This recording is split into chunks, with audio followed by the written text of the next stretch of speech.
all right. We are live. Let's see who we got in here. Okay, we got a couple people.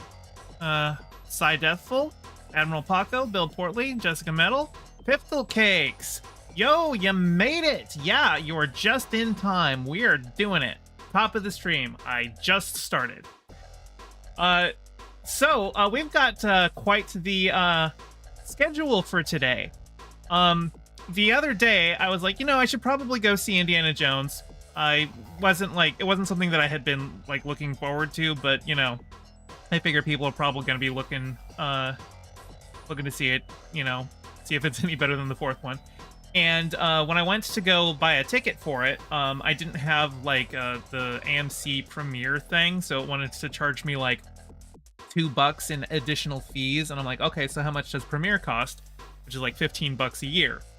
And so I did the math, and I'm like, okay, well, in order for it to pay for itself, I have to see like 8 movies. And then I was like, well, if I'm gonna be seeing that many movies anyway and like reviewing them, I might as well just go ahead and do A-list, which lets me see 3 movies a week for like $24 a month. So we're going to be getting a lot more movie reviews on this channel because I can write that $24 a month off as a business expense and go see a lot of movies. Yeah, so this week I watched both Indiana Jones and The Flash, and of course we're going to be talking Secret Invasion and Strange New Worlds, as always. But how's chat going? How was your week?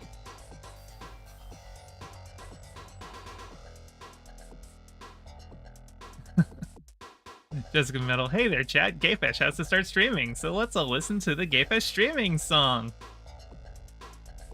Deathful says, didn't even know there was a new Indiana Jones till someone said it bombed. Yeah, I haven't looked up any of the box office for it, so I don't know anything about that. I really haven't seen anybody else's thoughts on it or anything like that. I just was going off of, my own impressions here.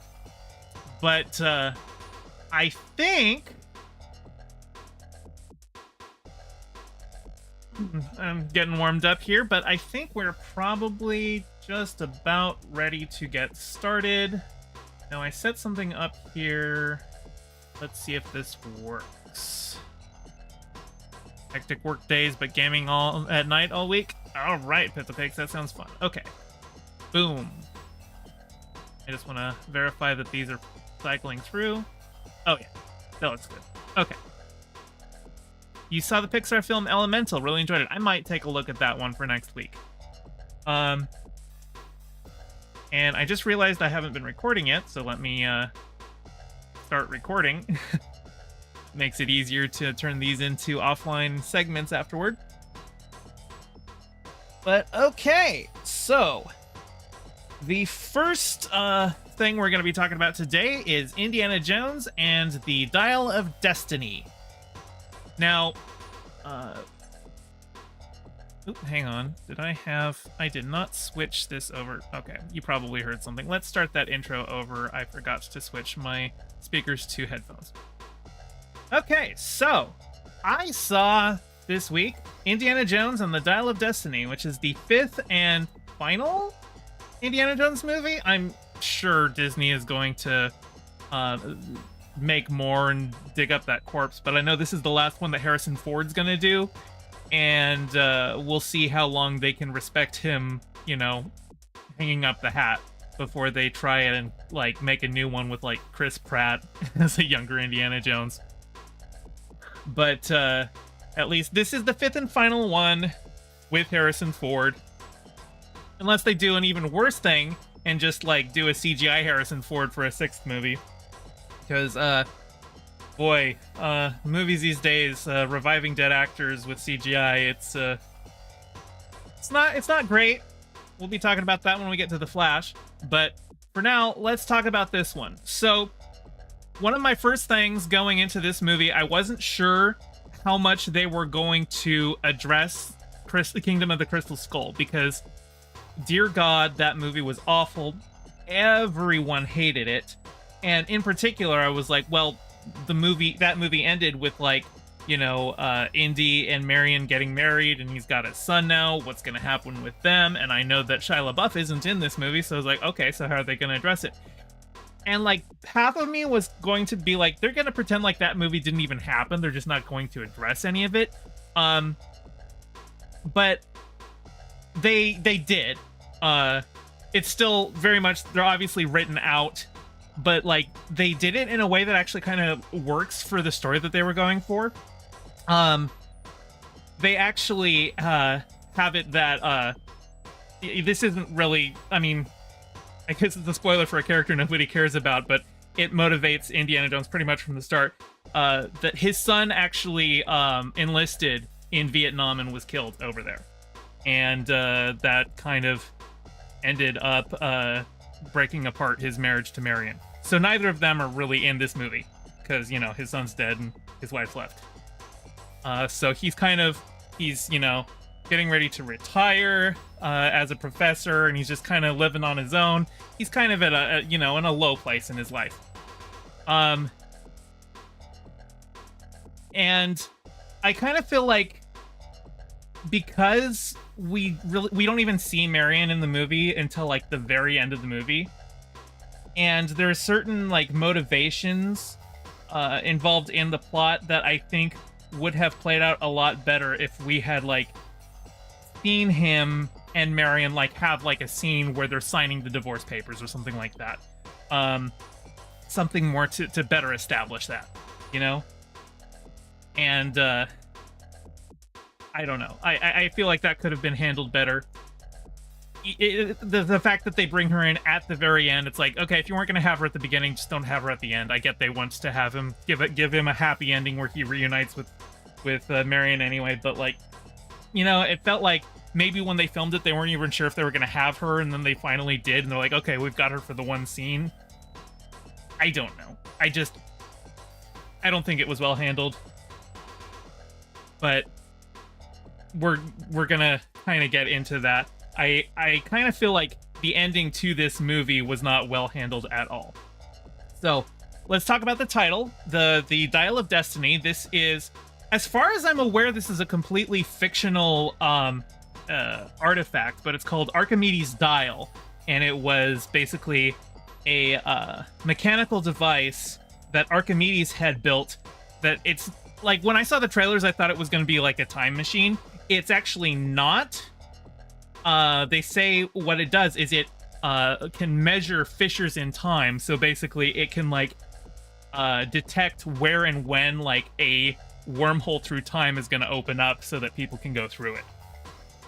And the main villain of the movie is, for the third time in an indie movie, it is the Nazis. Which is a good choice. Nazis are the best villains for Indiana Jones movies. And the main Nazi, actually, let me pop over here, is this guy, Mads Mikkelsen. Love this dude. Oh yeah, spoiler alert. Spoiler alert, the Nazis are back. But actually, I really like this guy as a villain, because he's like, they kind of have him set up as like a Werner von Braun kind of a character, because he was a Nazi scientist. And then once they, like, the movie's set in like 1969, like it's, there's like a parade for Neil Armstrong and Michael Collins and Buzz Aldrin coming back home from the moon. And this guy, this Nazi scientist, he was one of the guys who helped build the rocket that got them there. So, very Werner von Braun. But one thing that's confused me a little is that, like, he's actually, like, going under an assumed name when he was working with NASA to do all that. And, like, Operation Paperclip, we didn't really do that. Like, Werner von Braun, it was known that he built rockets for the Nazis, right? But here he's like, hang on, what was his name? His name's Voller, but in the movie, when he's like working for NASA, he's gone under an assumed name of Schmidt. And he and Indy had a run-in during the end of the war, tussling over half of the Archimedes dial. And so, you know, Indy runs into him again in like 69 and is just like, oh, you still a Nazi?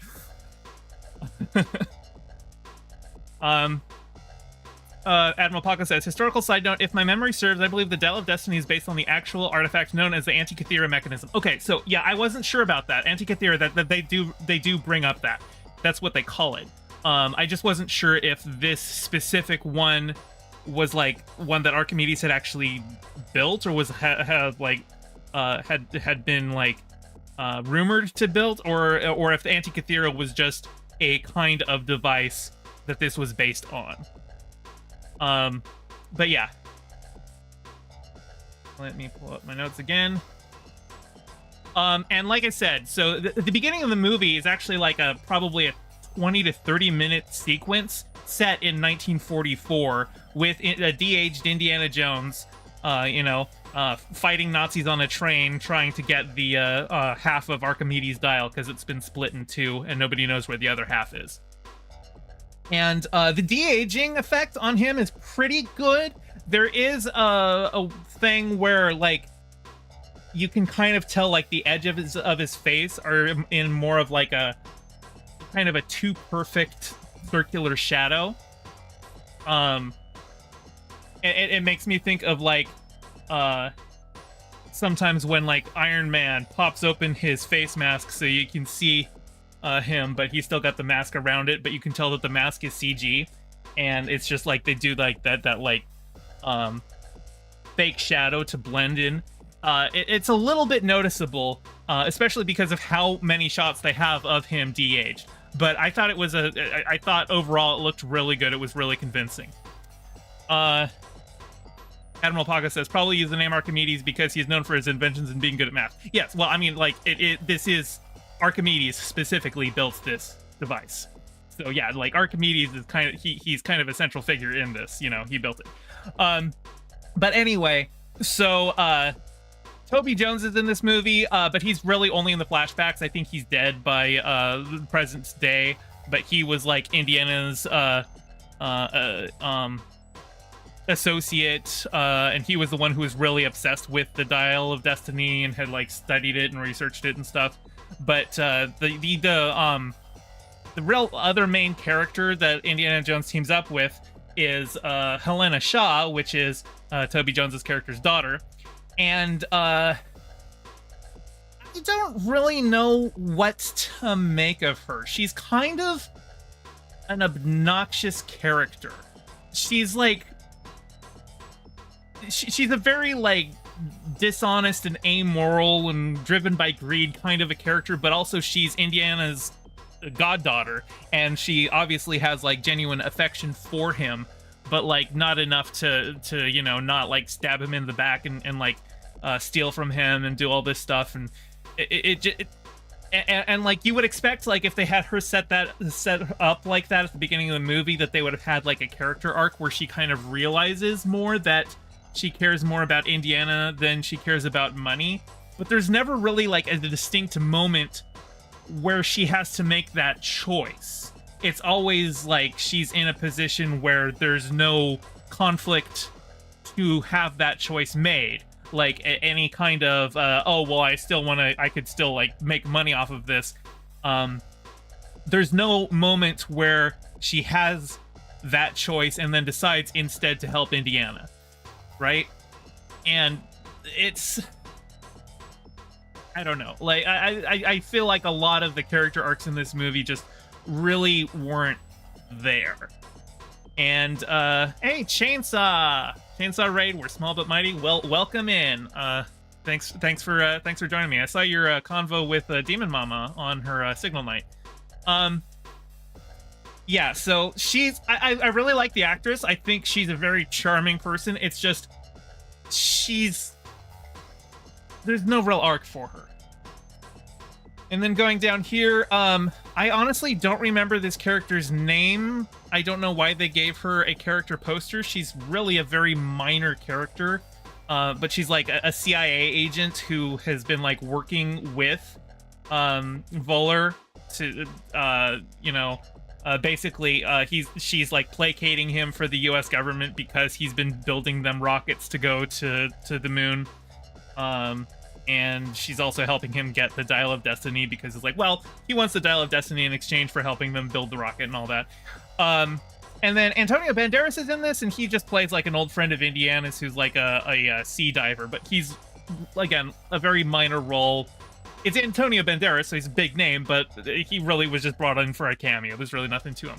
But then this guy, Teddy is the kid sidekick in the movie, and like, I think they did him really well. He's from Tangier. He's like, you know, some like 14, 15-year-old kid's pickpocket. He really is more of a sidekick of Helena than of Indiana, but he's never obnoxious. He has a lot of street smarts.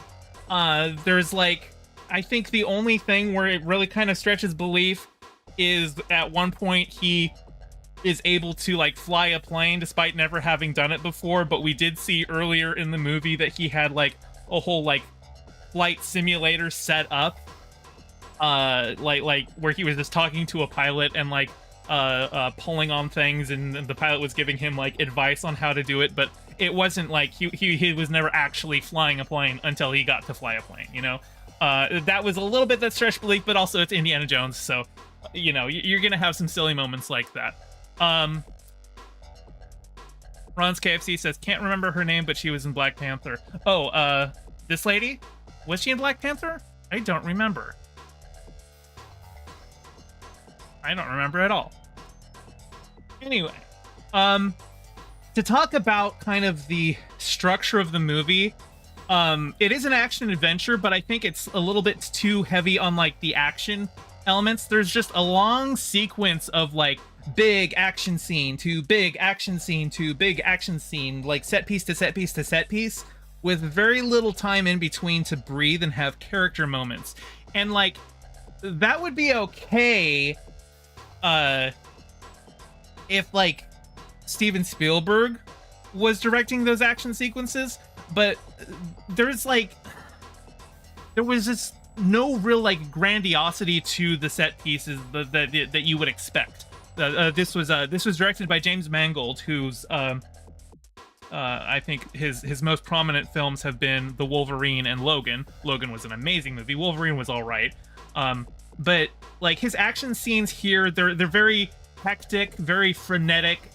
And like it's not shaky cam, but it's like edited. It's like the editing version of shaky cam. And it just feels very messy, and I don't really like the action sequences in this movie. Like there's one point where like they're diving at the bottom of the ocean, and Indiana gets attacked by eels. Somebody points out that eels kind of look like snakes, and Indy's like, no, they don't. But he gets attacked by eels anyway. But you can't actually tell what's going on, because the eels are moving in such a frenzy, and they've got like the underwater effects and everything, and it's just like a mess. And like, it would probably look like a mess in real life, but this is a movie, and you want to be able to actually see the action, and you really couldn't tell what was going on in that sequence. You couldn't, honestly, for a lot of that sequence, you couldn't tell which diver was which person. And so, yeah, I think a lot of the action set pieces in this movie just felt ill-established and kind of confusing to follow. Like, there's a whole car chase in Tangier where it's like, how is anybody keeping track of each other? They'll like lose each other for minutes at a time, and then they turn a corner and oh, there they are, they're there again.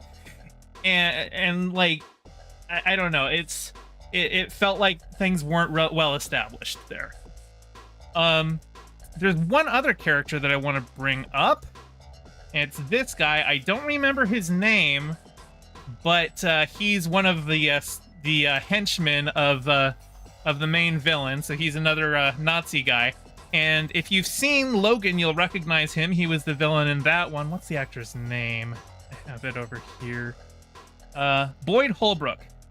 This guy is great. He's a very like trigger happy kind of a guy. He's often like kind of like screwing things up for the main villain, but you know, this guy, he plays a very good trigger happy kind of a character. There's also another sidekick who are a henchman that I didn't pull up a picture for, but he's just like kind of a big broody guy. I actually really like all of the henchmen in this movie. I felt like the henchmen had good, distinct personalities and memorable moments. You know, and I like that. It's like, you know, everybody remembers that big guy that Indiana Jones has to fight, and then he pushes him into the propeller in the first movie. Yeah, you memorable moments like those, and they really have those in spades in this movie.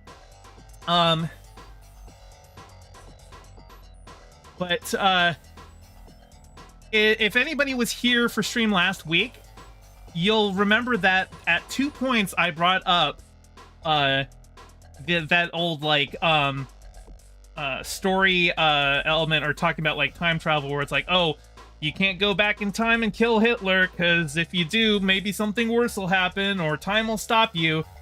Well, Bowler's entire plan is he wants to use the Dial of Destiny to find a time portal to go back in time and kill Hitler, so that Germany can win the war, because he feels like Hitler was the reason that the Nazis lost. So I talked about it twice last week, and it's literally the plot of this movie explicitly in text. Yeah, Windleby, real. That was like literally what it is. So three times in the last week, I have seen a story in which it's brought to mind that you can't kill Hitler with time travel. But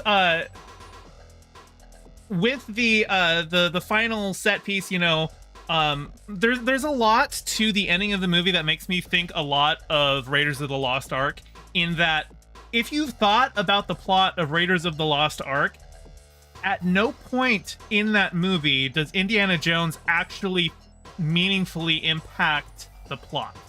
Like, if you took Indiana Jones out of Raiders of the Lost Ark, it would end up the same. The Nazis would get the Ark of the Covenant, they'd open it up, and they would die, right? And it's kind of the same here. Like, Indiana really didn't need to be there for the Nazis to fail. And also, his whole character arc, like, it just kind of out of nowhere with the whole time travel thing, suddenly he's like, I'm in the past, I gotta stay here. And like, if they had built up more about him, like, withdrawing from his wife after their son died, and maybe like trying to live in the past, like if they had said something more explicitly in that regard, it might make more sense when he's in the past and he's like, I want to stay here. But they don't give him a moment to actually like wrestle with the ethics of staying in the past. She just knocks him out and he wakes up in his apartment present day. That was so unsatisfying. It was such an unsatisfying ending. It robbed him of any choice in the matter. Yeah. It's it kind of left a sour taste in my mouth of the whole movie. I just, like I said, if they had had a scene earlier on, just one scene with him and Marion where she's signing the divorce papers and she talks about how he's just living in the past and he's not there for her, or something like that, that could have at least had something to set the seeds of him suddenly deciding when he's in the past, he's like, I'm gonna stay here, you know? But it wasn't well set up. And yeah, and that's like, and that's the last Indiana Jones movie we're gonna get. Something with a pretty sudden and unsatisfying ending. So, if you're looking to see some fun action set pieces, you'll probably enjoy it. Like I said, they don't have like the big establishing shots and the grandiosity of like a Spielberg Indiana Jones action set piece. There can be a little hard to keep track of, so I've got issues with that. I did like the movie more than I disliked it, but I had a lot of issues. that weren't adequately resolved by the end of the film, you know?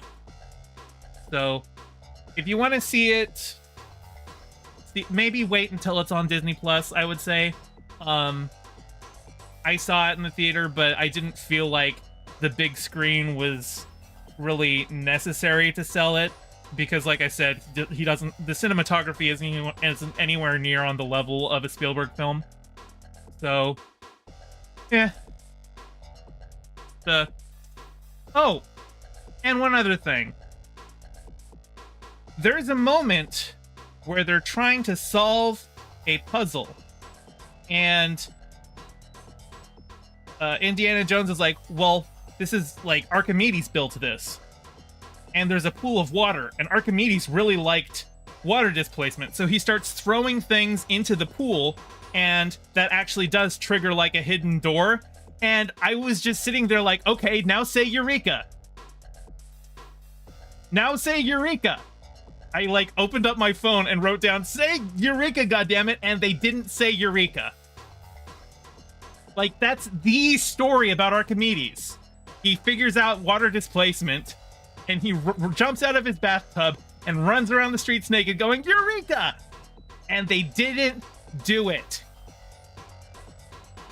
Now, much later, somebody says Eureka, but it wasn't in relation to that scene, and so I was mad because it should have been in that scene.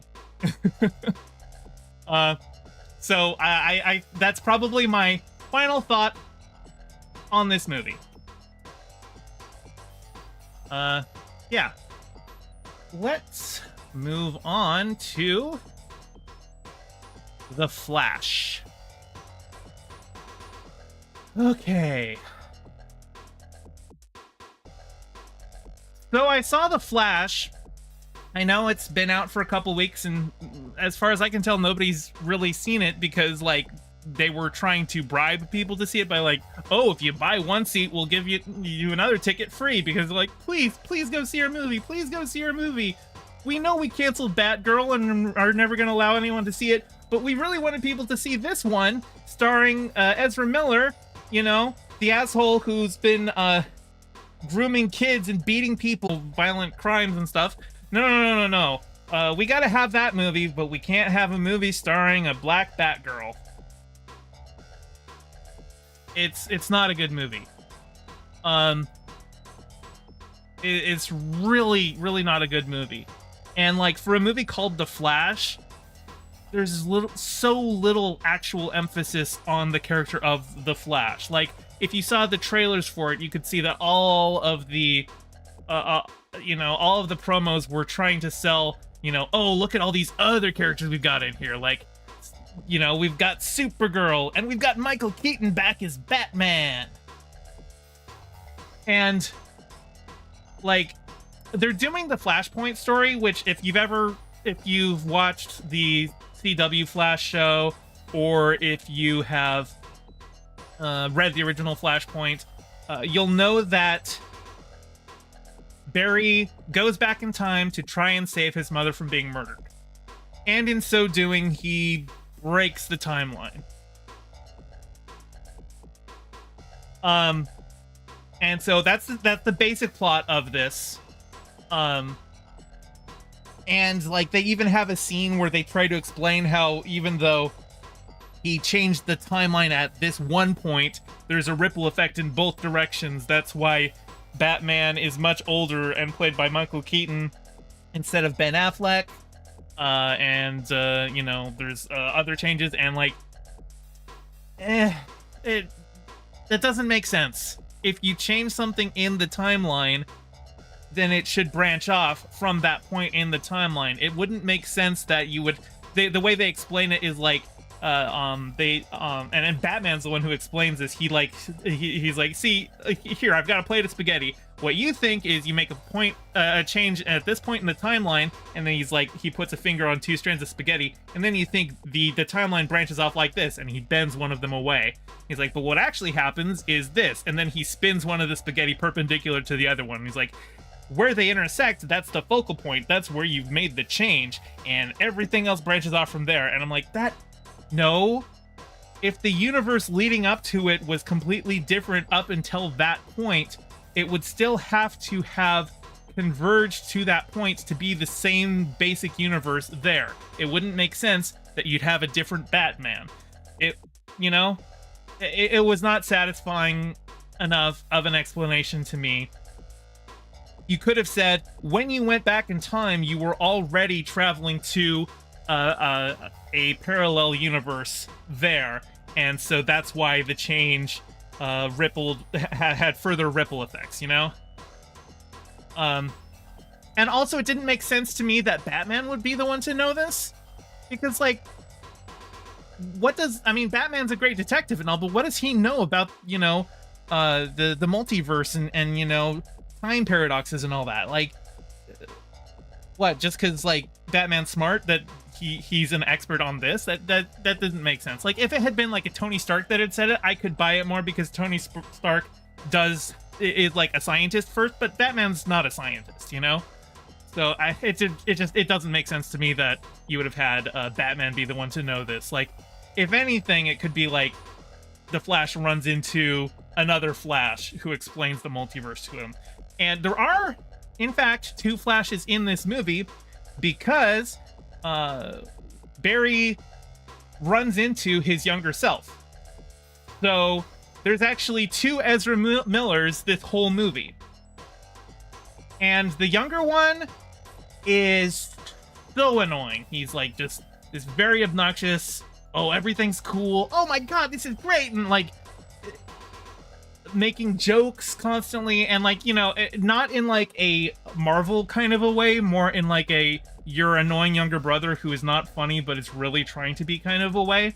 And like, they even have a point where he talks about how he knows he's annoying, he's just really enthusiastic, as if it was, and like they try and play that scene like it's like, oh, okay, so it was okay that I couldn't stand him before this point, but it really doesn't make up for it. But yeah, didn't even want one of them. There's 2. Yeah, no, like, Ezra Miller is a piece of shit. I didn't want 2 of them in this movie. But there's one thing, and like for doing a multiverse thing, it's not like they barely like build up on these characters at all. It's just like they kind of just give Kara like a couple of scenes to introduce her, and that's about it. There's nothing really major selling us on her character, nothing to be like, wow, Supergirl's here, here's what we're gonna do with her. She's just kind of there, almost like they didn't want to pay Henry Cavill to come back, or couldn't get Henry Cavill to come back, and that's why they've changed from Superman to Supergirl. But one thing I want to talk about, you've probably seen this shot in the trailer. There's actually like 2 different trailers. He says 2 different things. Like in the first one, he goes, "Yeah, I'm Batman," and in the second trailer, he goes, "You want to get nuts? Let's get nuts." Because those are 2 famous lines that he said from the Tim Burton Batman movie, right? Now, when I saw those trailers, I figured, okay, those are alternate takes. They're only going to go with one of those in the movie, because here he is standing dramatically over a balcony to say, a line from the past. It's like how Thanos didn't actually say, fun isn't something one considers when balancing the universe, but this does put a smile on my face, right? It's a line for the trailer. It's not supposed to actually be in there. I figured they'd only go with one of them. Not only do they use both of those, there's actually 2 different scenes. There are 2 different scenes where he stands at this spot of the Batcave, dramatically posing over the balcony to say an old line from an old movie. Twice they did this.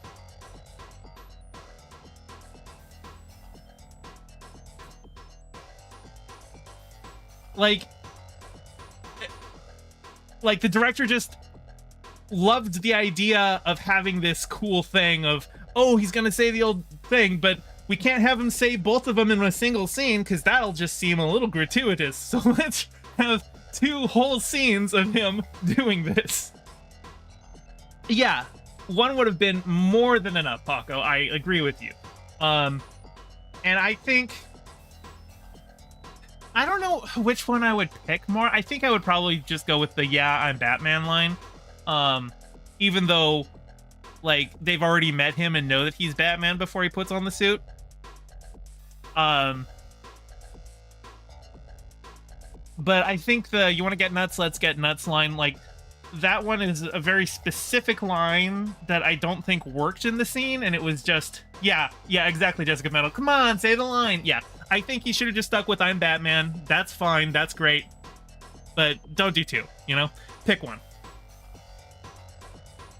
So, let's talk about the costume. Actually, the costume, for the most part, it's fine. But there's one thing that bugs me, and this is something that, like, basically every superhero movie has to do now, where the head piece, like, retracts into the neck. You know, like Iron Man. Iron Man used to have the face mask that would pop open, but now the entire thing just retracts into his suit so that he has a whole head going on. And that is the same thing here, except it's still a cloth hood. So it, like, there's just some mechanism that pulls it back and puts it back on. And I'm like, it's a cloth hood. Just use your hands and pull it back. Like, I know that the way they're doing it, that they did it that way because the mask is all CG, because they're always doing it just all CG, because that way they don't have to, like, worry about, oh, your hair is going to get messed up once we pull back the helmet, or something like that, you know, to make it look a little nicer or easier on the hairstylists for the movie. But it doesn't look good. It always looks fake. It always looks really cheap. And for a cloth hood that you can literally just pull back, it seemed there was no reason to do that. Now, I was talking in my Indiana Jones movie about, you know, using CGI to, like, de-age people, or I was worried about how they might, after Harrison Ford dies, make another Indiana Jones movie and bring him back from the dead. And that really directly ties into this movie, because there are multiple people that they use CGI to bring back from the dead. Because there's a whole sequence where, like, the multiverse is, like, coming apart at the seams, and, like, different universes are, like, colliding together in, like, this kind of, like, Speed Force sphere thing that we see. Like basically each universe looks like its own little sphere moving around in the multiverse, and we can see them colliding. And every single one of those is, like, a different film franchise from DC. So we see the George Reeves Superman, Adventures of Superman from the 40s, and we see Christopher Reeve, and we see Adam West's Batman, and they even do a film that was never actually made.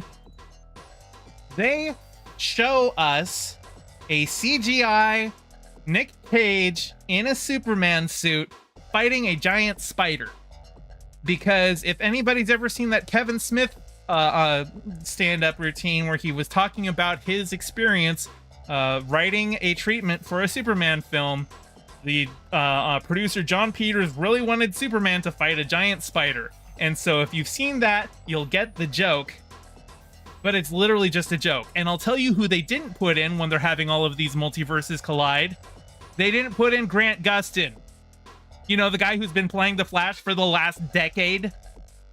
Like, it's a movie called The Flash, and you're having the multiverse all collide and seeing different universes, and you would think you would at least get to see, like, a moment of this dude showing up, because he has been the Flash most people know and like. You know, Grant Gustin's an actually cool dude who doesn't go and, like, physically assault people and doesn't groom kids. But no, he doesn't get to show up. No, we gotta have Nick Cage show up. A CGI Nick Cage fighting a CGI spider for a joke that Kevin Smith would get.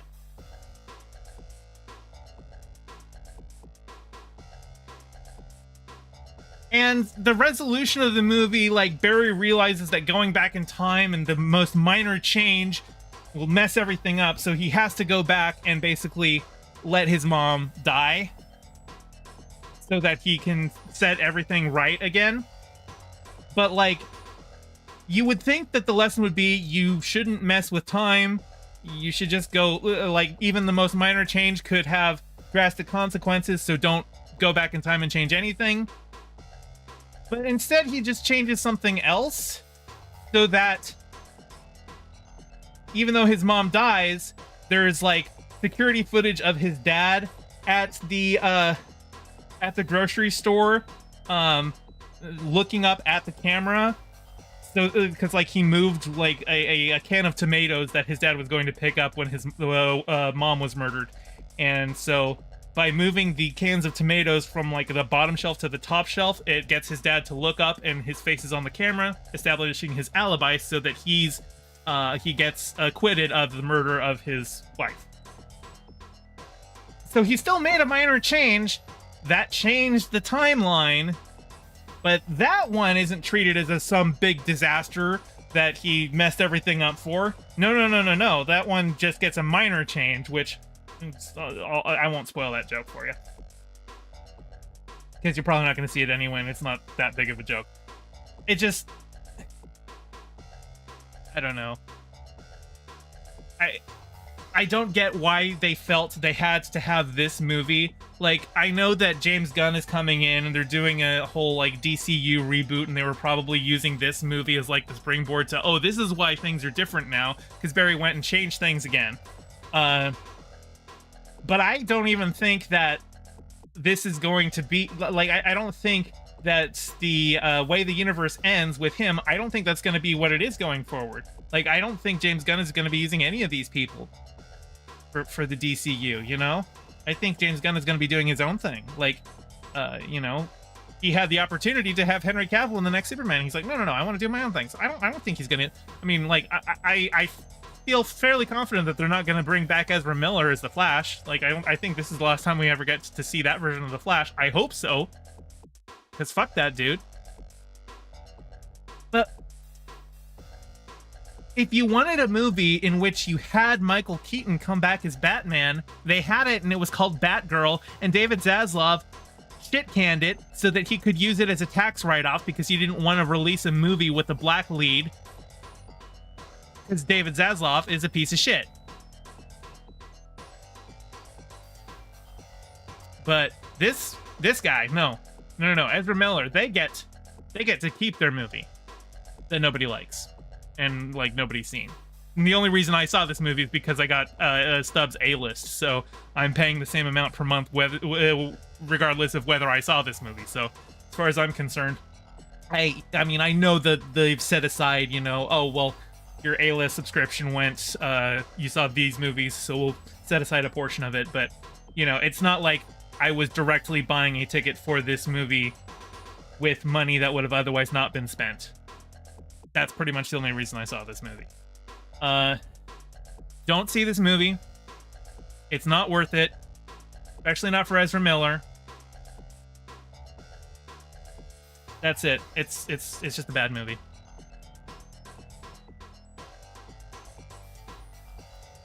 Paco says, also we need to update the US tax code so that completed or nearly completed movies can't be written off like that. Yes, absolutely. And this is, David Zaslav started this, and we've seen, like, Disney did it with the Willow TV show. And I haven't even talked about this on stream yet, but Paramount Plus canceled Star Trek Prodigy, even though season 2 is almost, like, finished being produced, was ready to go, like, later this year. They canceled it, and they pulled it from their service. So they had been advertising Paramount Plus as the home for all of Star Trek, but now there's this whole Star Trek show that's just not on there. This kind of stuff, this needs to stop. I think that if you pull something from availability, that legally you release it into the public domain. Like, at this point, I think it is a necessity to find alternate methods of saving these shows so that greedy corporate executives can't just bin it so that they've got, you know, a couple more bucks to give out to shareholders this quarter, you know? Because as we all know, capitalism is only about quarterly revenue growth. There's no such thing as long-term gains. No. We can't have any of that. We can't, build up customer loyalty by looking like a solid company that's always making quality work and treating their customers right. No, that doesn't pay the bills quickly enough this quarter. Who cares about next quarter? That's next quarter's problem. And Mr. Krabs says, also Netflix cancels Inside Job in the first Jeff Smith Bones animated series. Yeah, there's a lot of stuff. I haven't kept track of all of it, but when the Warner Brothers Discovery merger happened and David Zaslav became the new CEO over there, it's just like he doesn't care about preserving media. He just sees it as another tax write-off, and that's disgusting to me. Wait, I thought quarterly growth was long-term. Well, I mean, it is 3 months. That's a long time. Anyway, don't see The Flash. If you want to watch The Flash, watch the CW show. I haven't kept up with that show in several years, but I remember really liking the earlier seasons, and Grant Gustin's a good dude. So, yeah, if you want to watch The Flash, watch the TV show. Don't watch this movie. And with that, let us move on to Secret Invasion.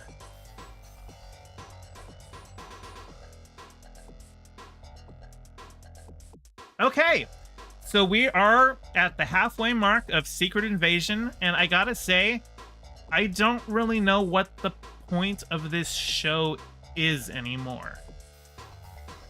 They introduce a new character. Apparently, Nick Fury has a wife. We actually see her at like the very end of last week. First, like, she's just a Skrull, and then Nick Fury walks through the door, and then she turns into a human. So you're like wondering, oh, was Nick married and then his wife was replaced by a Skrull and he doesn't know? But no, it turns out he knows he's married a Skrull. Like, he deliberately married a Skrull. And it's kind of just like forgotten about. Like, we meet her at the beginning of the episode. They have a whole thing about how, she thought she had lost him during the blip, but then he came back after the blip, but then he like just left her again to go out to space. Nick Fury's kind of a piece of shit.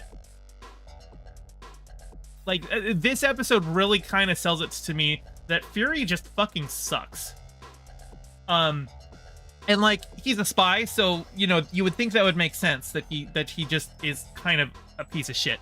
But the most amoral thing we saw Nick Fury do in the MCU prior to this series was he smeared blood on Coulson's vintage Captain America trading cards so that to give a little bit of an emotional kick to the Avengers, to be like, oh, you guys need to unify now because Coulson believed in you.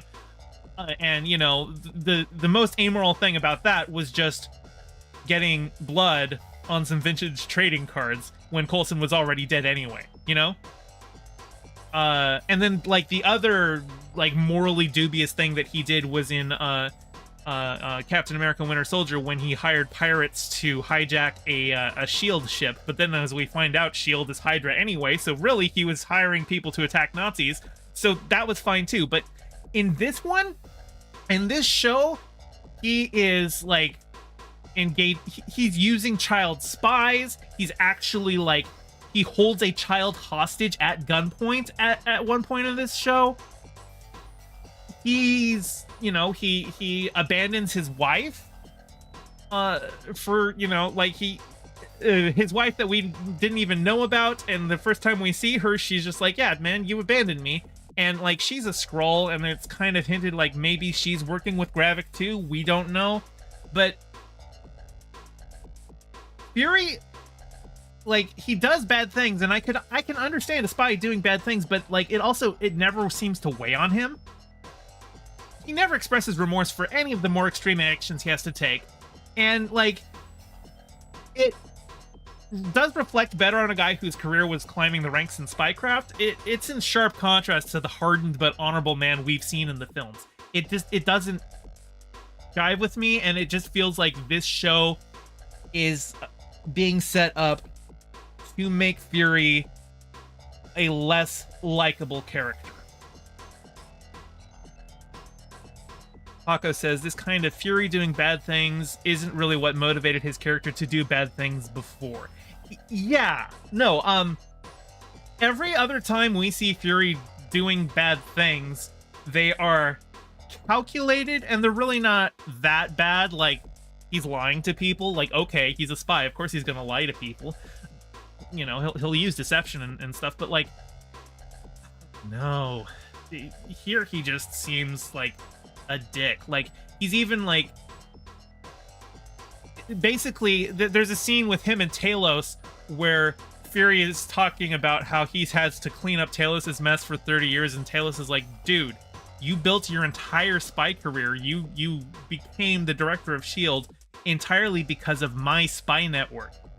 You've been using my people to build your career, and we were happy to do it, but now you're acting like, oh, I was doing you a favor this whole time. And it's like, I don't know. He does amoral things, and he's a dick this entire show. So, yeah, I really hope we just get more of Talos in this show, less of Fury, because I'm not liking him here. As for Gravik, the villain, he basically just outright says the whole, you know, yes, we're doing Super Scrolls. Like, he says Super Scroll in this, and there's like a bit where he gets stabbed in the hand, and his hand healed up. What was it? I thought I had. There it is. It heals up and it glows like this, so he's probably got Extremis. This is from Iron Man 3. It was that, you know, healing thing that could also make people breathe fire and explode. So, yeah, he's gonna be doing a lot of that. And, you know, he's talking about the reason that he's building the Super Scrolls is, like, once, you know, they make their move and try to, you know, overthrow all the world powers, they're expecting, like, the Avengers to show up and fight them, so they need to have the Super Scrolls.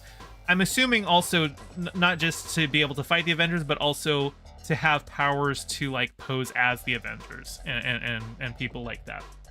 I don't know if we're gonna see any Avengers in this show other than Rhodey. Rhodey's in this one, and I think Rhodey is probably gonna be revealed to be a Skrull in this show. We'll see. But yeah, I gotta say, I am liking this show less this week. Like, I remember first week I said 6 out of 10, and then second week was 7 out of 10. This is like a 4 or a 5. One thing that I do like is Gaia, Talos's character. She's been feeding Talos information, and like people keep bringing up Talos's daughter to him, and like implying that, like, you know, they don't, even though she's been working for the villain, you know, there's like implications that, like, oh, maybe we know what's going on, or like Gravik and Talos have a meeting where Gravik is basically like, yeah, it must kill you that I that I've got your daughter near me, and I could really just do anything to her. And like, it's that line, I don't even remember the exact line, but he kept needling Talos about his daughter until Talos just stabs Gravik in the hand, because he's just like, don't you mention my daughter again or I will kill you. But she's the fairly conflicted character. I don't know if they're going to be doing much more with her, though. Like, she seems primarily just there as like a device to, you know, give Talos some like personal stakes, like familial stakes in here. But yeah, I don't know. I'm not feeling this show. I'm gonna finish it, obviously, but I don't know what the point is. We're halfway, so maybe it could come around, but right now, this seems like a pretty disappointing MCU series, you know? So, hey, what's not a disappointment, though? Strange New World. Let's talk this week. So, We're now in season 2, episode 4 of Strange New Worlds. This episode, hang on, I actually forgot the name of the episode. Yeah, here. I'll start this intro over again. Okay, so now we are in season 2, episode 4 of Strange New Worlds. The episode's called Among the Lotus Eaters. And this episode is actually a reference to an event that was brought up in the original pilot for Star Trek, The Cage. The one that didn't actually air until the 80s, because the studio told them to do a second pilot and recast everyone. But The Cage, the original pilot, that's where we got Pike and Number One. And in that episode, Pike's wanting to hang up his hat. He wants to, retire or quit Starfleet and do something else, because he's just had a mission where he lost 3 crew members and it's weighing heavily on him.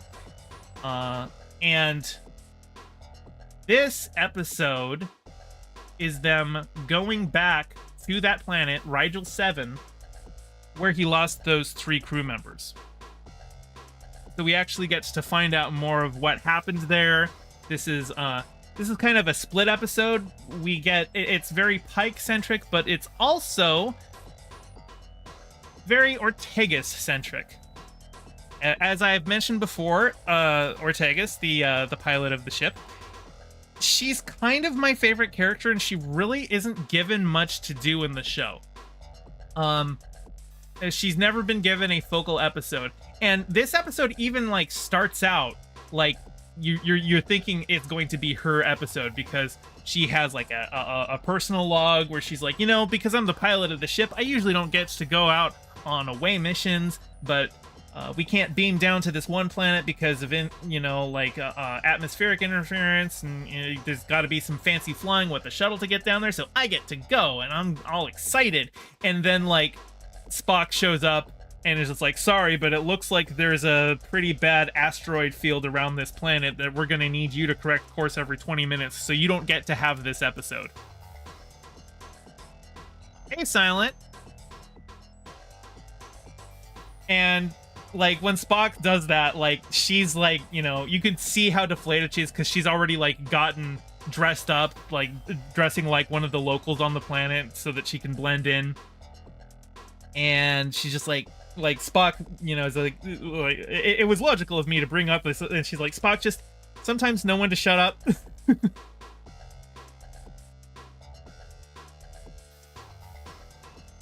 And but the main plot of this episode is that Rigel 7, it's a planet that was like a Bronze Age society. They were only there last time 5 years ago for a couple of hours, and in that time 3 of their crew died and they had to just leave in a hurry. But they're coming back now because some aerial reconnaissance of the planet has shown that in one of their cities there is a garden that has been drawn in the shape of the Starfleet Delta, which means there has been some cultural contamination from their prior visit, and they have to go and investigate what happened.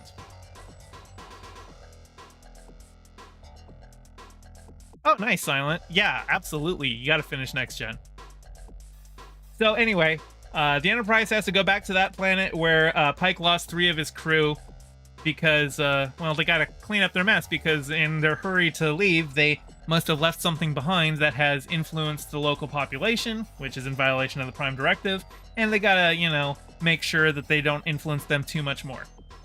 So, Pike, M'Benga, and La'an go down to the surface, where they quickly discover that there's something wrong with the planet. They're all having migraines, and they have tinnitus, and they're starting to have fugue states where they're missing time and forgetting things. And they're quickly accosted by the locals, who are we know you're Starfleet. And so oh boy, the cover's blown. And they're taken to the local king, who, as it turns out, is one of the 3 members of their away team, one of the 3 that they thought was dead. They just left him for dead. And since then, he has become like the local warlord in charge of everything, using his technology to build a life for himself. And he seems pretty resentful about being left behind. But he tells them that he's gonna send them out, and they're gonna forget who they are, because something about this planet makes people forget. Like, it destroys your ability to access your memories. People will still they'll still know how to do basic things. You can still talk, you can still instinctively know how to treat wounds if you're a doctor. You still know how to do your basic stuff, but you forget who you are. You forget your name, you forget what you were doing. And so very quickly, the away team, they're thrown in a cage, and then they just forget who they are. Hey, ya boy Shamoy! Yeah, I am indeed doing streams these days. So, let me pull back up my notes again for this one. Yeah, so, and then we find out that it's not just on the planet that they're having this issue. Uhura on the ship, she starts to exhibit symptoms as well, so they send her to sickbay, and then they find a bunch of engineers are forgetting who they are and what they're doing. So okay, we got to get some distance between us and the planet. Let's go hide out in the asteroid field. Which turns out to be the entirely wrong thing to do. As it turns out, there's some unknown element in those asteroids that's actually setting off radiation that is causing the memory inhibition. So when they go into the asteroid field, that just makes it worse. And so basically the entire crew is forgetting who they are. And the reason that it's happening on the planet as well is because one of those asteroids had impacted the surface thousands of years ago. So, everyone there is also just forgetting who they are. And Pike and the others, they're, just on the surface being treated like they're slave labor. Basically, they find out that there's two kinds of A.I.R, is the name of the species on the planet. There are the field A.I.R and the palace A.I.R. And the palace A.I.R are quote-unquote burdened with memory. And you'll notice all of the guards are wearing these helmets, and the palace apparently the helmets and the palace are built with this kind of ore that shields against the radiation, so that those people are able to retain their memories. But everybody else, they're just set out in the fields, and they're just forced to do menial labor because you don't need your memories to do that, and they're told that it's it's bliss not to remember your pain, so that you can just go about live in the moment. But there's a character that they meet called Luke, who he's obviously been doing this for a long time, and he's bought in all of the stories about oh yeah, no, it's better not to remember your pain, it's better just to live in the moment. But he also kind of tells them things he basically helps the away team understand the ins and outs of what you can remember and what you can't. And emotions, they don't go away. And there's when Pike is just look, we have to have we have to have our memories back. La'an is actually injured when they fight off a couple of the guards, and she's gonna bleed out without medical assistance. And Mabanga is able to put pressure on the wound and stuff, but without his memories, he doesn't know the advanced techniques to stitch her back up, or basically keep her from dying. And so Pike's just no, these are my friends and I gotta help them. I gotta go and get my memories back. And the rumor is that all the memories are stored in a chest in the palace, when it turns out it's actually just an ore in the palace, and the chest is just a Starfleet crate full of materials that the one guy that was left behind has been using. But while Pike is going through that, and following his emotions, because those are like his. The character Luke says, "You are guided by your emotions; they are your truth, and I find them convincing." Because originally Luke doesn't want to help them. He's just like, "No, you don't need your memories." But once he sees the conviction that Pike has, where he's like, "No, we don't belong here, and we need our memories," that's when he helps them. And on the Enterprise, Ortegas has a similar crisis of identity, because she quickly forgets who she is, and like she's like kind of panics and runs away from her console, and just is like asking the ship's computer who she is and where is home, and the ship just tells her how to get to her quarters. When she gets to her quarters, she looks out the window and sees all the asteroids, and some of them start hitting the ship, and she's just like, and she tells the computer, "Get me away from the rocks," and the computer is like, "Would you like me to set a course?" And she's like, "Set a course? Wait, that sounds familiar. Computer, what does it mean? Who am I?" He's like, "You are Erica Ortegas. You are the pilot of the ship." She's like, "I am Erica Ortegas. I fly the ship."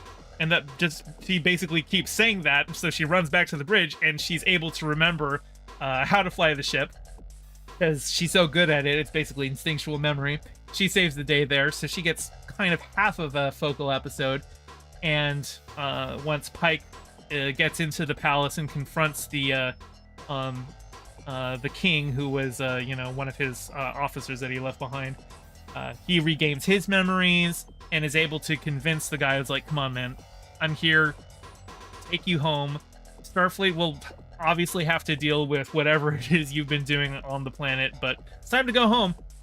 And so they, once they're back on the ship, Spock is able to adjust their shields to protect them from the radiation, and they pull the asteroid away from the planet so that people on the surface no longer have the memory loss issues. We don't know what happens to the culture after that once they regain their memories, but Luke, who up to that point had been saying, like, he knew that he had a family because he had tattoos of, like, important stuff, but he also had, like, tattooed over, like, the information about his family. So he's like, "I know I've lost them, but I don't know who they were, and I think it's better that way." But then once he's in the palace and he regains his memories, he starts crying. He's like, "I had a son," and he's like, "I was wrong. It was so important to know him. It was so important to remember him." And I actually really like the character Luke. He the nice, just gentle, kind actor character. I think this was a really, really fun episode. And yeah, I am Erica Ortegas. I fly the ship. That's like, I was seeing people like tweeting that or skeeting that on Blue Sky, because that's where I've been posting most of these days. Somebody created a Star Trek feed on Blue Sky, because Blue Sky lets you make your own custom algorithms, basically. And so that's where I've been hanging out and talking to other people about Star Trek, and I saw multiple skeets saying, "I am Erica Ortegas, I fly the ship."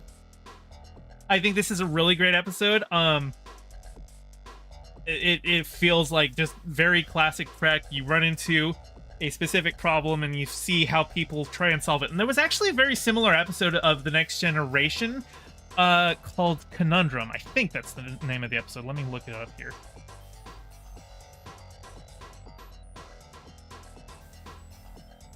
Yeah.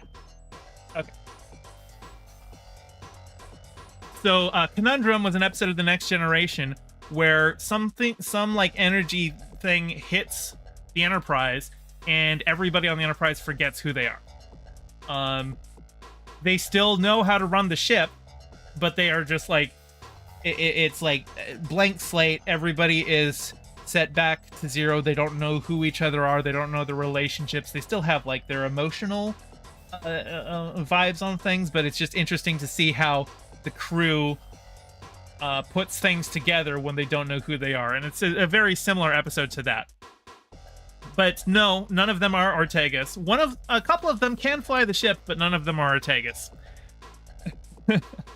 But yeah, this episode, this was actually a really good episode of TNG, and it is a very similar episode. I think it plays out a little differently because in Conundrum, it's more about like the you know, like a what happens if you take these characters but then none of them know each other or who they are, and see how they work it out.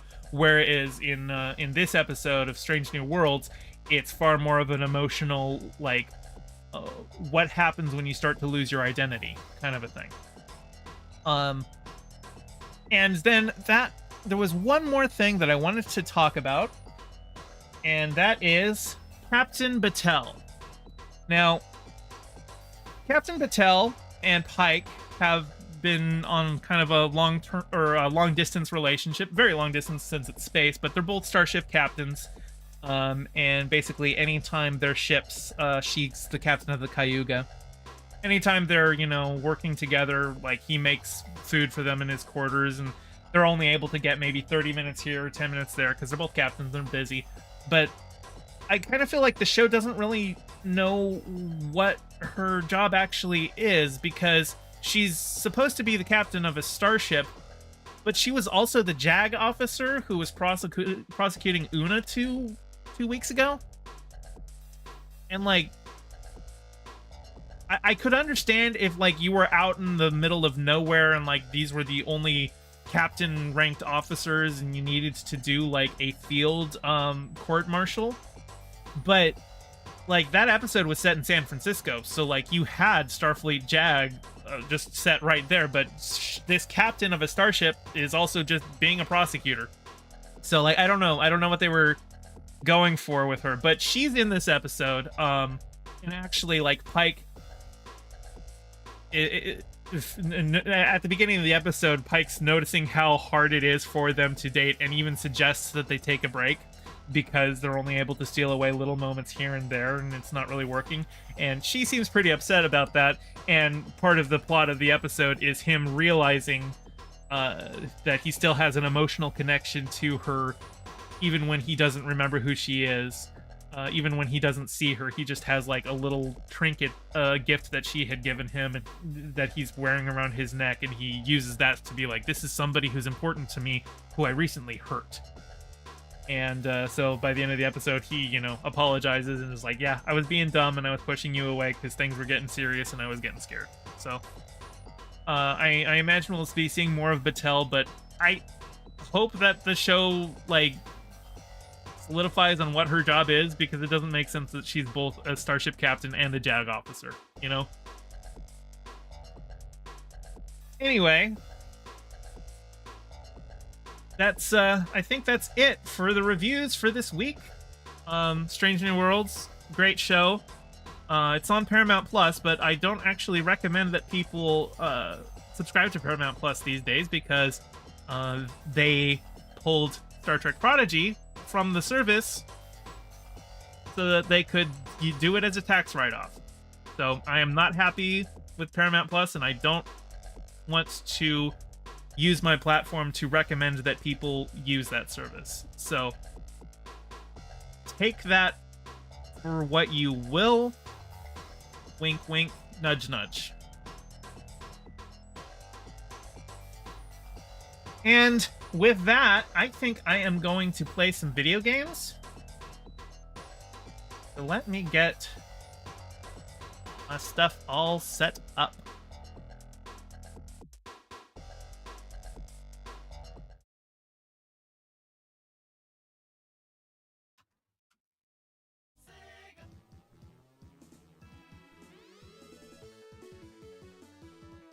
Okay, this is the first time I have done Sonic 3 A.I.R on stream.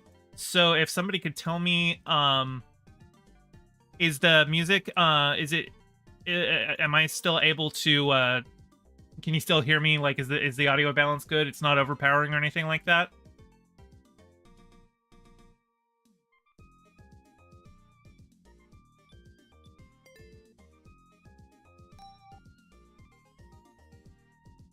No news is good news. Everything sounds good. Who do I want to play? I think I might just do standard Sonic and Tails. Definitely not as in audio is good. Voice is coming through clear. Okay. So, Sonic 3 A.I.R. This is, I would say, probably the definitive way to play Sonic 3 and Knuckles. It is a mod. It is a ROM hack. But uniquely for a ROM hack, it actually was designed specifically to make sure that Sega wouldn't shut it down. So in order to run this, you actually have to like own a specific version of Sonic 3 for PC, which you actually can't even buy anymore on Steam. So it's actually very difficult to play this if you hadn't bought it before they came out with Sonic Origins. Because Sonic Origins is currently the official Sega way to play Sonic 3 and Knuckles. And if you have Sonic Origins, it doesn't work with this mod. But this mod does a lot of things. For one thing, you'll notice that it is 16 by 9, which the original game was in 4 by 3. It also has a couple of quality of life changes. There's some like abilities added in, like you've got the Sonic Mania drop dash. You can also do the Sonic CD peel out move. Yeah, I think it's a pretty solid way to play Sonic 3 on PC. So we're just gonna do that today. There we go.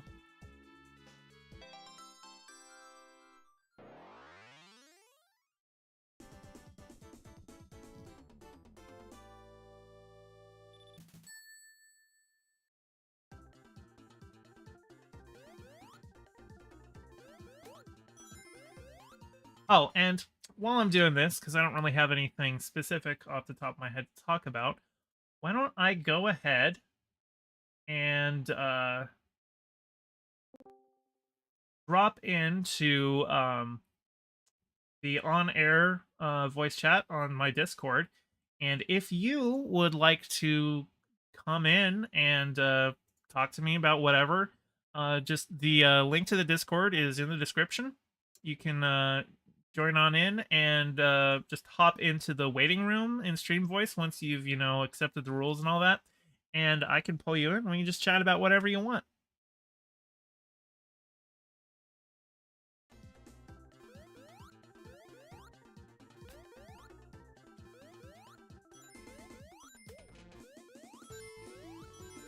But also, oh, hang on. I can't see chat right now. There we go.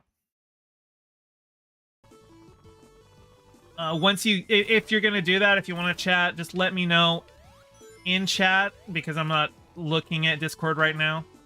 So just let me know, and I will go over to Discord and bring you in. But yeah, if anybody wants to talk, come on in.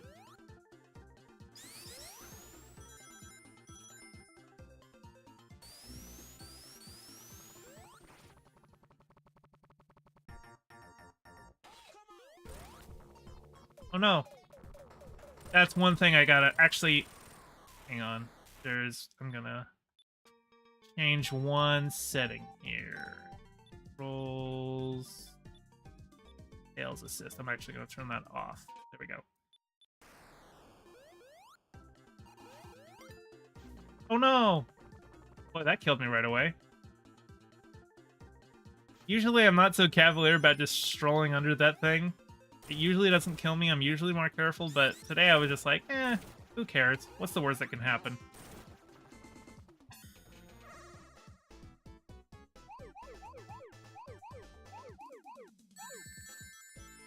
So how was everyone's 4th of July?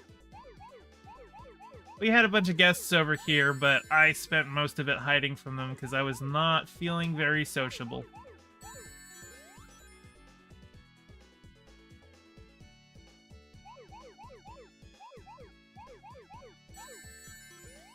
And also, my cat Bean, he was hiding most of the day for the 4th. Not because of the fireworks, those don't really spook him. But he's scared of people that he doesn't know. And we had probably like 14 guests over. So, whenever that happens, whenever we have a lot of guests, I just figure, he's gonna hide out and he'll peek out his head once everyone's gone. Oh, hang on, I will read that once I have finished. There we go. You made bratwurst and chicken fries for Din Din on the 4th. Ooh, that sounds good. Almost no fireworks going off here, which I really appreciate. Yeah, we had a lot of fireworks here, though. Fireworks don't bug me as much. Like, I know it's a bigger issue for some people, like with PTSD and stuff. That it doesn't really bug me, but like, you know, I can sympathize with people who have issues with it. And yeah, like especially when they go to 3 in the morning, that's just inconsiderate of everyone, you know, with or without PTSD. I actually had a coworker who was a vet, and he loves fireworks, but like he also has PTSD, and like, you know, he says, oh yeah, every year I just buy way too many fireworks. And oops, did I? Yeah, that was stupid of me. He buys way too many fireworks, and then he sets off his PTSD, and it's just like, well, just stop buying the fireworks. He's like, no, I love them too much. I'm like, dude, your mental health. And he's like, yeah, I'll just deal with it. And it's like, it makes me think kind of like people with lactose intolerance, where it's like, yeah, you're lactose intolerant. That just means that, you know, you're gonna keep eating lactose. You're just gonna, you know, be shitting your brains out every day for the rest of your life.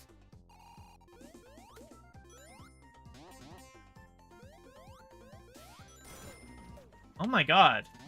Why am I bad at this? There we go. I don't know, maybe it's performance anxiety or something.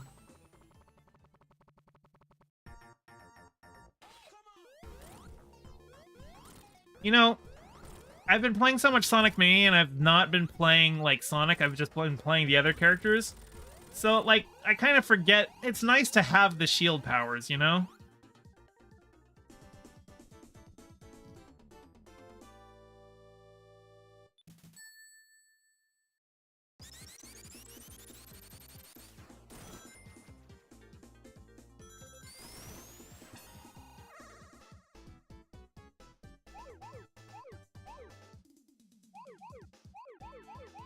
Oh, Paco, you are on Discord. All right, give me 1 second here.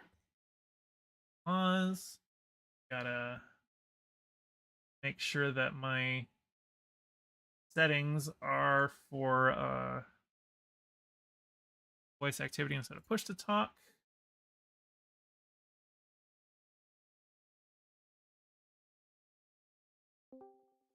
Hello, how is it going, Paco? Hello, I'm doing well. Actually, Wait, hang what? on. I need to check, make sure. Can you give me a test? Testing, testing. Okay, let me boost you up. You look really quiet. Okay, give me another check. Testing two, testing two. Okay, chat, you'll probably have to tell me. I'm just looking at, you know, the audio peaks. It looks like it might be a little quiet still, but I've got you at 200%. So let me play the game, and chat, if you can tell me if Paco's too quiet or not. But what's on your mind? Well, I suppose that I could talk a little bit about the movie Elemental that I saw the other night. Oh yeah, absolutely. How was it? What are your thoughts? I personally really enjoyed it. I know that it is not performing very well. Yeah, it looks like it's been losing a lot of money. And the reviews for it, from what I've seen, have been kind of mixed. Yeah, I definitely get the feeling that, like, Pixar is just nowhere near in the spot it was back in its glory days, you know? Oh yeah, it's not quite hitting banger after banger the way that they were, like, even a decade and a half ago. But I personally think that Elemental as a movie, like, I think that it is very solid. If you're there for the characters. Right. I think that they do a very good job in terms of all of the characters in that film. In terms of, like, some of the overall story arc, there are some holes here and there that they could have done a little better to tighten up on. Uh-huh. But, like, in terms of the characters, like it's just fantastic. The art is incredible. Like the animation is absolutely beautiful. Well, Pixar really never misses in that regard. Hmm. Yeah, and they certainly went all out in terms of the animation for the different elements: fire people, water people, the air people, but especially the water and fire. Until the Fire Nation attacked. Oh yeah, everything was peaceful in Element City until the Fire Nation showed up. I mean, isn't it kind of like wasn't it like an immigrant storyline thing going on? Yeah, and that was actually an element that I didn't see talked about much initially. I'd mostly seen it characterized as like, oh, this is another race allegory movie, and like well, there is a little bit of that, but it seems more to me to be an immigrant story than a race one. And well, I mean, obviously there's often racialized components to, you know, immigrant stories anyway. Like for sure, you're always gonna have like either racial or ethnic divisions when you've got two different cultures living together. Yeah. Yep. Yeah, and that can be more of a, like, as you say, that can be as much a culture thing as like race. Yeah. I mean, we can look at how like Germans and Frenchmen felt about each other for so long. And yeah, the idea that there's like one single today. white culture when it's like, come on, no, that's, look at the history of Europe. They all hate each other. And often behind closed doors, they're still not necessarily fans of each other. Yeah. In some instances. I mean, especially when looking at what was the group of people that Britain was most concerned about coming into Great Britain? Poles. Like, oh yeah, Poles are coming for their jobs. A well-known non-white population. well, I mean, whiteness has always been about, you know, setting up your in-groups and out-groups. Like, you know, Very true. Irish people weren't white until they were. Italians weren't white until they were. Yep. Slavs weren't white until they were. Arabs were white until they weren't, until they were again. Yeah, well, I would say right now, in a post 9/11 world, they still kind of aren't, I would say, for the Yeah. most part. I would say that they certainly aren't considered white by, like, average Americans. Yeah. But as far as the U.S. Census is concerned, they are. Yeah. Yeah, I don't really understand, like, the U.S. Census's, like, racial and ethnic division lines. Like, it just seems like it hasn't been updated in, like, 40 years or something like that. It just, yeah, none of it seems to really make sense. It gets updated, like, it technically gets updated with each census. I mean, I guess it just... There tend to be significant lags in terms of, like, perception. Yeah. Like, my understanding is that right now, for the 2030 census, that right now there's a proposal to have Middle Eastern as a separate ethnic identity apart from, like, Caucasian. Right. Well, like, because we've got Hispanic is like a separate marker, like, you know, Hispanic of any race. Yep. Yeah, because Hispanic isn't a race. Yeah, it's like it's a cultural marker of, like, you know, mostly like people in, like, you know, Spanish or Latin American countries, you know, places where you speak Spanish that has certain cultural markers to it. Plus Brazil. Yeah, no, I don't think Brazil is considered Hispanic. Latino, yes, Latino, yes, you're right. Yeah, but those are two different Different categories. you're right. Yep. Yeah, and likewise with Latino, that also as, like, an ethnic Like that one's more an ethnic modifier than Yes. Hispanic is, but like it's still a. These things are very muddled because like we make them up. Yeah. It feels like we kind of got off the point. We were talking about a Pixar movie, weren't we? I think so, but you know, it's fine. It's fine. A little tangenting here is always okay. And it's just little bunny trails. Yep.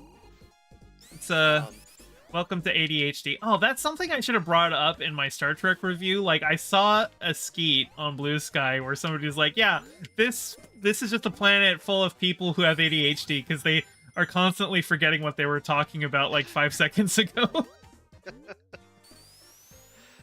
Oh. Guess I Yeah, didn't well, get and those. you also have me here with my bachelor degree in history and Gotcha. social studies degree, and so like once a tangent on history, politics, or geopolitics comes up, it's like, ooh, topic of interest. Let's go. Hey, one cycled the boss. Nicely done. That boss is very annoying if you let him start up that whirlpool because it basically just locks you out of any motion for like 10 seconds. Yep. It's just that's not a fun way to play the game when you just lose control of your character for a bit. I'm getting some screen tear. It's like I would like to play the game, please. Yeah. But Elemental, without like giving away too much spoilery wise, like the yeah, it is simultaneously a story, like an immigration story, as well as a love story. And I think in terms of its marketing, it was mostly marketed as a love story. And I think that Disney would have done a better job marketing it as, well, at least marketing it in addition to that as being like honestly like a family story. Like in terms of parents and their daughter. Like the parents have come to this new world, and the relationship with their daughter in doing that. Right. Well, like what was Pixar's last movie? Was that Turning Red? I believe so. The way that was marketed, like, it made it seem far more just about like as an allegory for puberty. But it wasn't just about that. It was also about like generational trauma and overbearing parents and stuff like that. You know, it had a lot more of that to do. Obviously, like, it was very clearly, I mean, it's called Turning Red. You know, so like it was like very obviously having like a menstruation metaphor there, especially because it was like once a month, you know, or like at the full moon, I think, is when the powers were at their fullness. So like there was there, but there was also a lot of like, you know, the kind of the stereotypical like overbearing Asian parent quality to it as well. Yeah, it seems like Pixar's been doing a lot of movies kind of like that. You know, talking about, you know, just like cultural issues, but using like metaphor for it. You know, it's kind of like Star Trek does. Yeah. Well, and honestly, I do like that direction in terms of the movies they're doing. The sense I get is that Disney isn't marketing them with that in mind, like in terms of what they're pitching. And I wonder if these movies would be better received if that was included in some of the marketing. Sure. Well, I've also seen people have been talking about how like the last several Pixar movies have been released straight to Disney Plus, and so this one isn't. And I think so a lot of people have just kind of gotten like just the idea of Pixar. Oh, those are Disney Plus movies, and so they're just not going to see it because it's like, oh well, I thought it was going to be on Disney Plus, and Mhm. yeah, maybe just the absence of a strong Pixar presence at the box office for the last several years since the pandemic started has probably Yep. hurt it. Yeah, So I wouldn't be surprised by that. The other thing that I think that I suspect really hurt it is that it came out at about the same time as a certain animated Spider-Man film. y- Um, yeah, and so I suspect that a lot of people spent their animated movie budget going to see that one, possibly more than once. yeah. I just realized I have locked myself out of another giant ring just by taking the wrong route, so Oh dear. phew, I almost thought I was gonna get a triple Robotnik there. Let's not do that. Yeah, I guess I will have to wait until next zone to actually go super, which bit of a disappointment because I don't like fighting this boss when I'm not super. He's kind of annoying to deal with. Mm.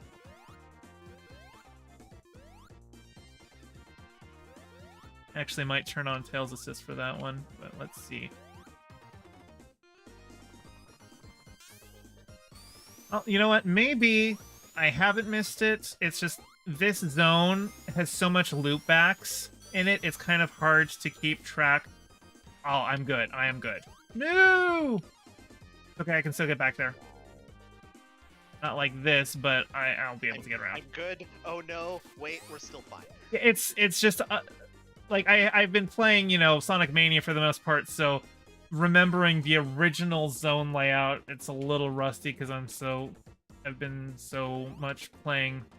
Okay, here I am in fact going to be turning on Tails Assist because I need Tails to get over here and fly me up. Oh, maybe I didn't need him. Okay.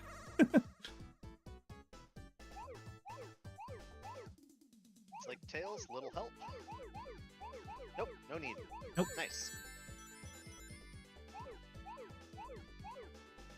I'm also not bothering to get perfect on these, which is getting all of the rings, just because there's no actual benefit for doing that.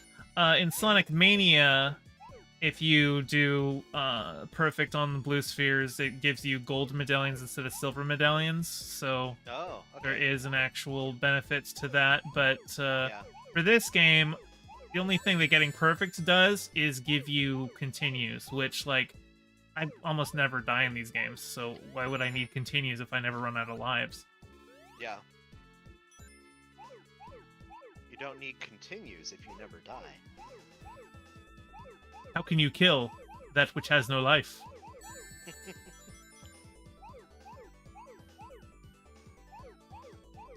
But yeah, I definitely recommend Elemental. It's pretty rare that Pixar has just, like, a genuinely bad movie. Mhm. It just feels like they don't have the power like that the early Pixar studio had, where, like, basically every early Pixar movie was just, like, banger after banger after banger. Like, you had, Mhm. all fresh and original ideas, and you had your Up and your Wall-E and your Toy Story, and actually I didn't really care for Bug's Life that much. Mhm. But I feel like I am unique in that, like, I'm probably the only person who prefers Ants to Bug's Life. I saw both of them when they came out in theaters, and Same, and that's the last time I saw either of them. So, like, I am Okay. also going based on, childhood memories. Yep. But, I liked both of them, but I liked both of them for different reasons. oh,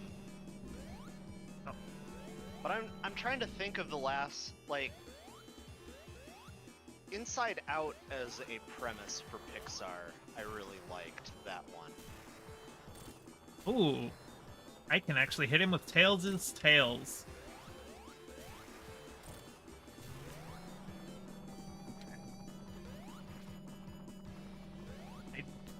I'm actually doing not too bad with this fight.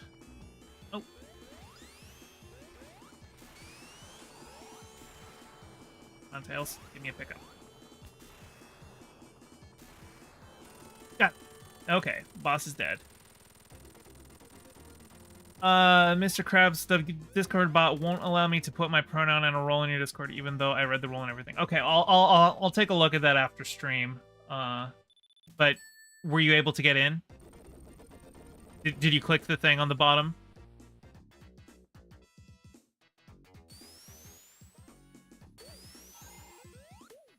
Actually, let me pause real quick. Clicking the thumbs down. Yeah, clicking the thumbs down. Like, it immediately erases the thumbs down once you've clicked it. But, here, let me check. No rules. Tell you what, I am just going to go ahead and manually give that one to you, Mr. Krabs, because I believe you. I believe in you. I know you read the rules. Oh, you didn't yet? Well, that's why. Because you're supposed to read the rules. I believed in you. And you lied to me. You said you read the rules. Mr. Krabs, how can I trust you to send me Sonic memes if you can't even read the rules?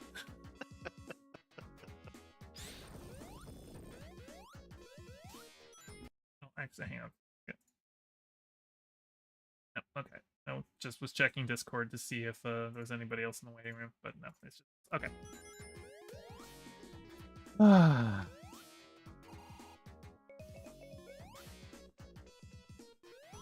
So I just need to get one more giant ring, and I should be able to go super. All right. And as memory serves, there are a ton of those in Marble Garden Zone, and that guy just stole my lightning shield from me, which is probably the most heinous crime that you can commit against Sonic. Like, stealing the lightning shield. Yeah. I mean, you know, turning all of my furry friends into robots, like, that's pretty bad. But stealing my lightning shield? Man. That's really taking it up to an 11. You didn't have to do that, you know? I thought we were cool. I thought we were cool, Robotnik.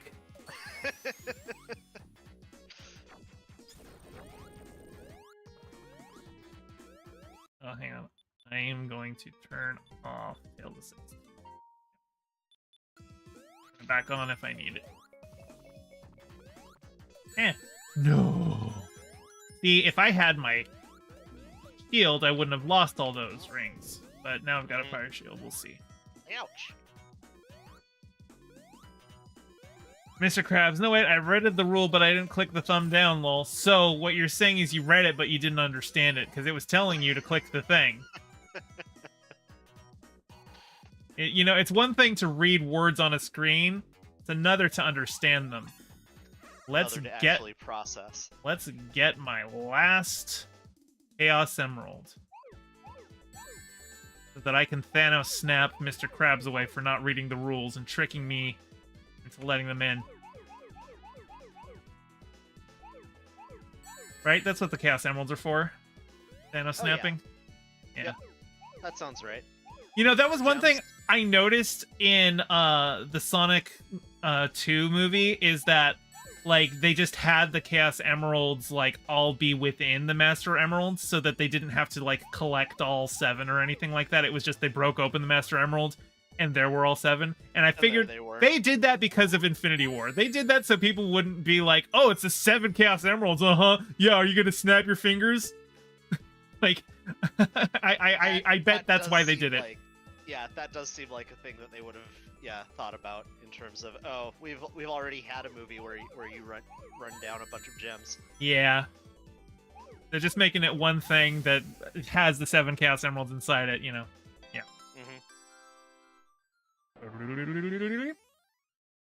Sonic got all Chaos Emeralds, but do I have enough rings? Because I did lose a bunch there.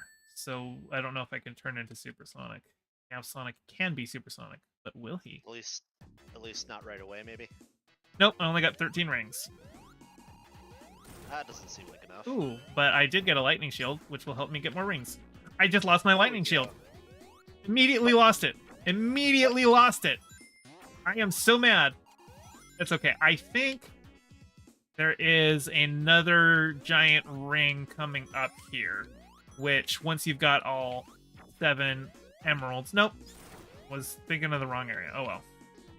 But yeah, once you have all 7 emeralds, the giant rings just give you 50 rings so that you can immediately go super. Mm-hmm. Got it.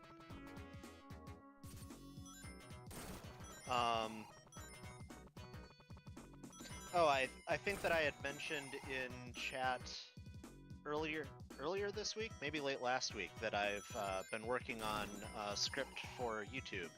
Oh, nice. Yeah, I've been working on writing up, talking about colonialism and imperialism. Oh, that sounds like a fun topic. Yep. It has been something that I have been working on off and on, honestly, since last year, and its scope has just gotten very large. So it's going to be a series. It's going to be a series of videos. But I've been having a good time getting back into that and working on writing things.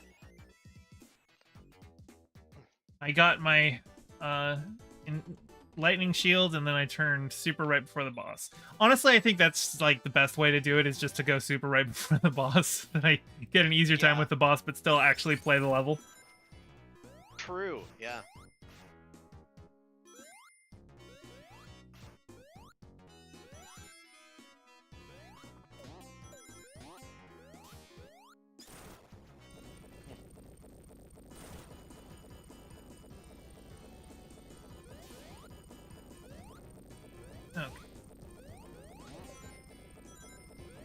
I have played this game so many times. Like, in high school, I didn't have the current gen console. I had an old Genesis. Yeah. And, I think if you could wear out a cartridge, I would have. I don't think I want to go this way. I think I want over here. Yeah, I had the, Super Nintendo as my console through college.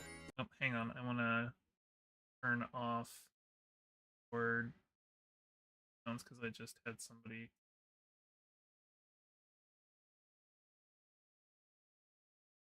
There we go. Okay. Oh, and Cy Deathful is in the waiting room, so let me bring them on over. Boop. Hello, Cy. How you doing? You are currently muted.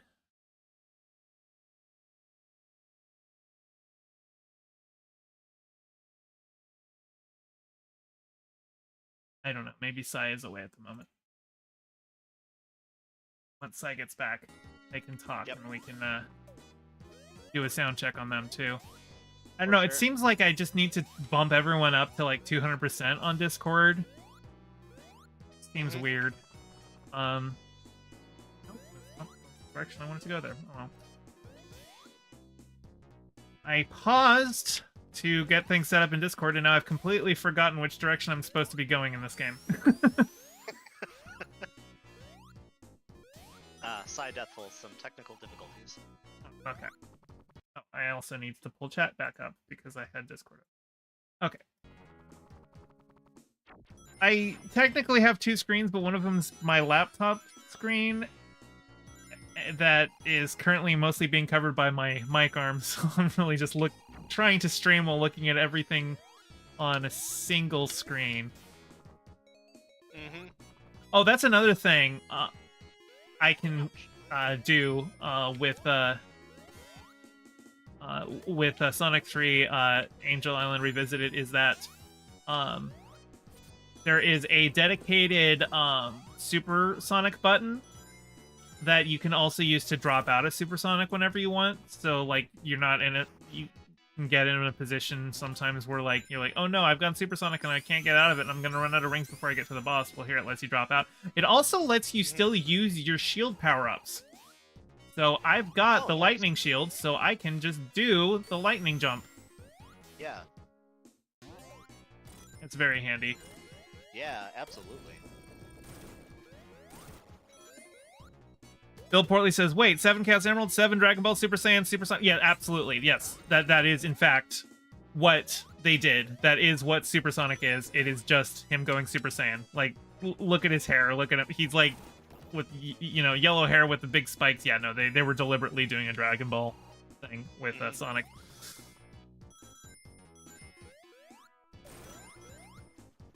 What game did they introduce Supersonic? That was in Sonic 2. They had 6 Chaos Emeralds in the first Sonic. So I'm just guessing that's their explanation for why he can't go Super in the first game is because, well, he didn't have the last one. Yeah.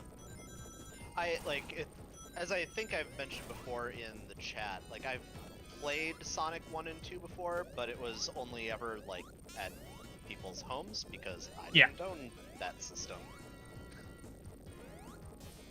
It was Super Nintendo for me, and Super Mario World. I mean, that's a good game. But yeah, I was always a Genesis kid. And mostly it was like my friend had a Genesis when I was a little kid, so I'd play it over at his house. But then I got a job working as a janitor for my local church when I was like 14, so I just was able to save up money for stuff then. And so I also got the Genesis on clearance for like $30 at Toys R Us. Then I just went to like secondhand game stores to buy all of the games for it. Somebody else? Nope. I was just checking Discord. I have to pause again and pull back up chat. Okay. Yeah, the Turtles in Time, Teenage Mutant Ninja Turtles. That was the other. Was that the hard one? No, that was the hard one. Was the original Nintendo. The NES one. Yeah. Yeah, the NES. My cousin had that one. We got to level 2.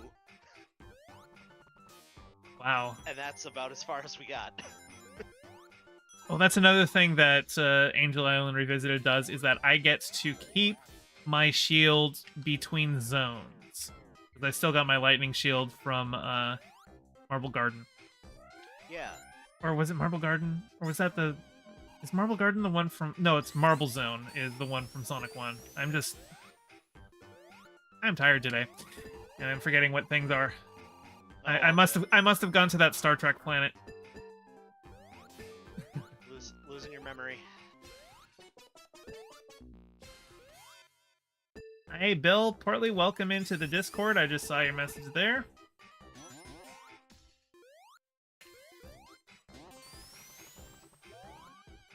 I also gather you are just a new viewer in general. I think... Did you see my Blue Sky post about the stream? Because I seem to remember seeing you subscribe, like, right after I announced on Blue Sky. God.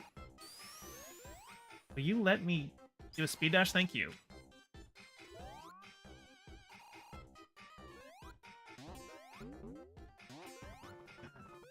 I am not doing well.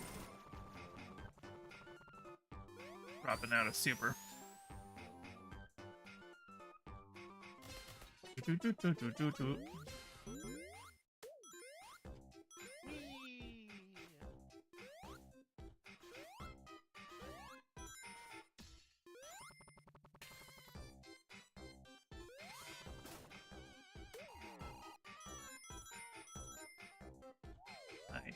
think... Yes! Giant ring. I'll take those. That should be enough rings to make it through to the boss here.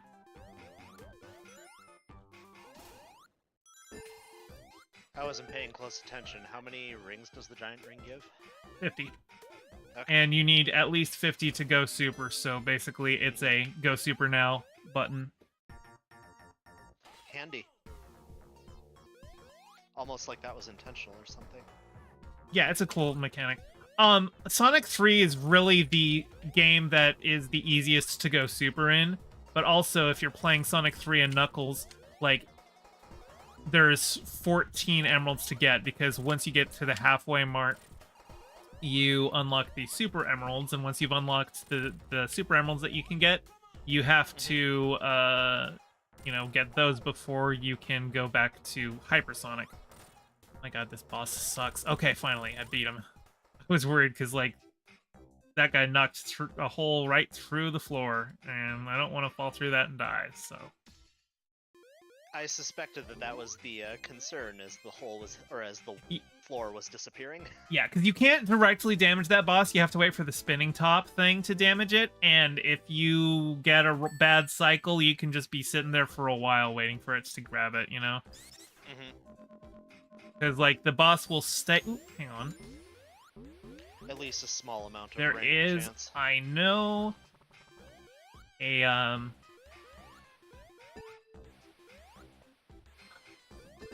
game, why are you slow on me?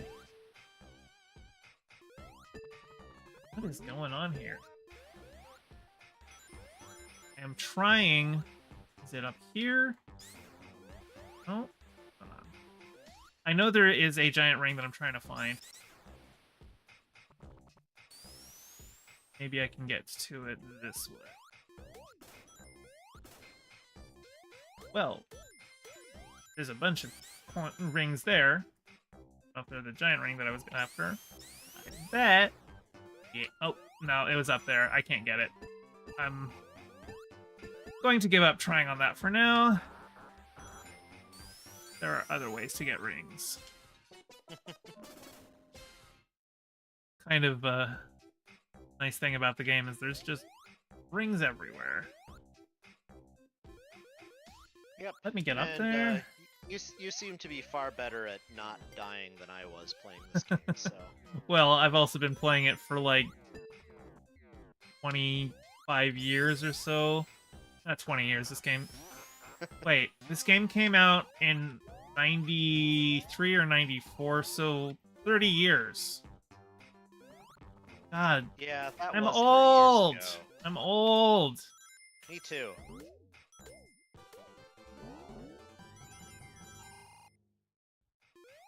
I just got 100 rings, but that doesn't mean I want to go super yet, because this is kind of a larger level.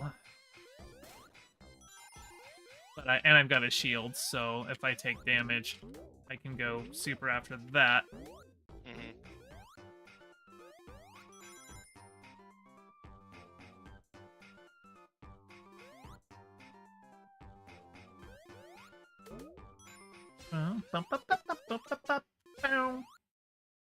Freeing your little furry friends.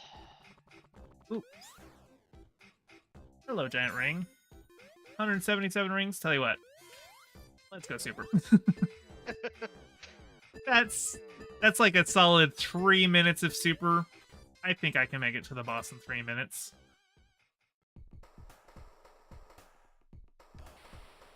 Especially while picking up rings along the way.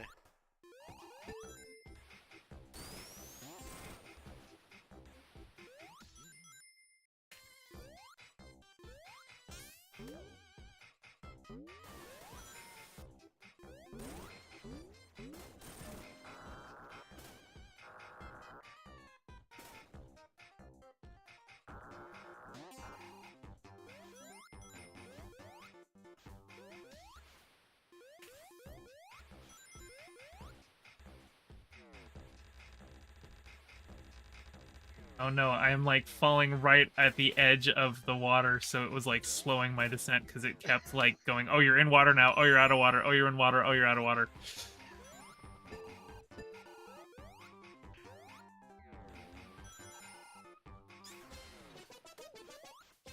Oh yeah, that's another thing too, is that normally when you're supersonic, you get the supersonic music. But in this mod, you have the option, instead of having the supersonic music, to just have the level music play faster. And I much prefer that. Because... Oh, I like that. Yeah. So it's just like... It speeds up like it does when you've got speed boots on. Yeah, because the supersonic music is always a lot more repetitive, and like if you hear it every single level, you're missing out on the individual flavor of that zone. Yeah, Yep. I think this is the much better option. Agreed. Yeah, this is a really good mod. It is mostly quality of life stuff like that. And you said that it's one that you need to have picked up Sonic 3 before Before Sonic Origins came out, yeah. Sonic Origins, yeah.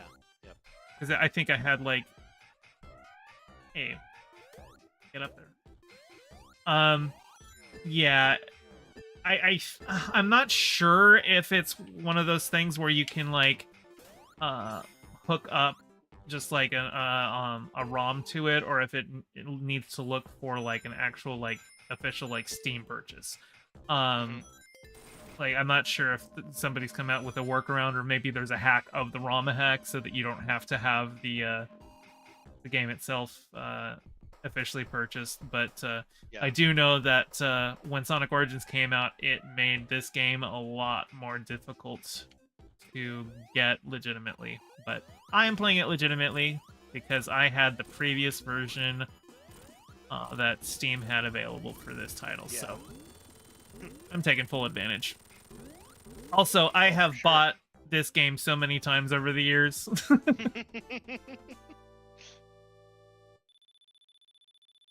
So many platforms. Yeah.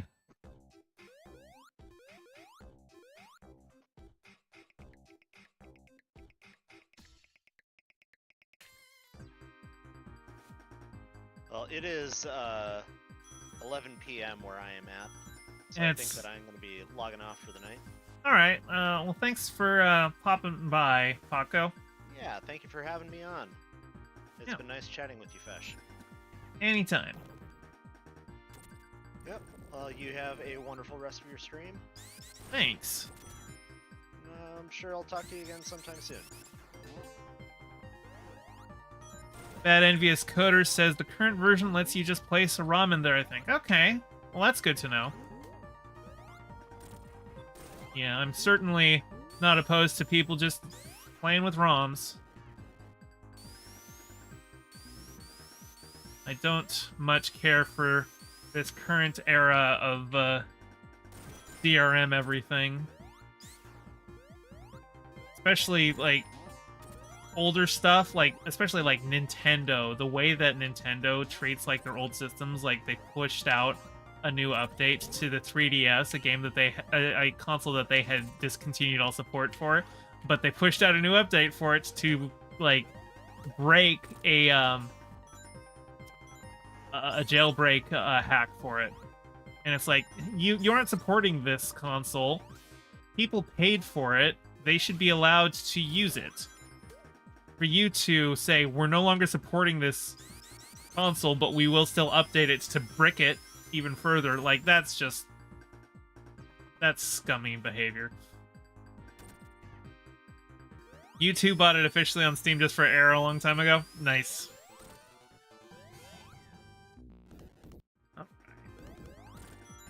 Yeah, A.I.R, it's a really good mod. And I know that, like, Sonic Origins has a lot of issues, particularly with the Sonic 3 port, because that was, like, the first time they had done a proper, like, port for it, like they did with the Sonic 1, 2, and CD, but they didn't use the Christian Whitehead's engine for it. Like, it was a different team developing it. I don't know all the details on Sonic Origins, but I do know that I had purchased Sonic Origins when the Sonic Origins Plus came out, because I was like, oh, you get to play as Amy and stuff. But then I installed it, and it was 8 gigabytes, and I'm playing on a laptop, and I was, like, getting severe lag, and I'm just like, if you can't optimize a game that came out in the 90s on the Genesis for a gaming laptop from 2019, then, like, what the hell are you doing?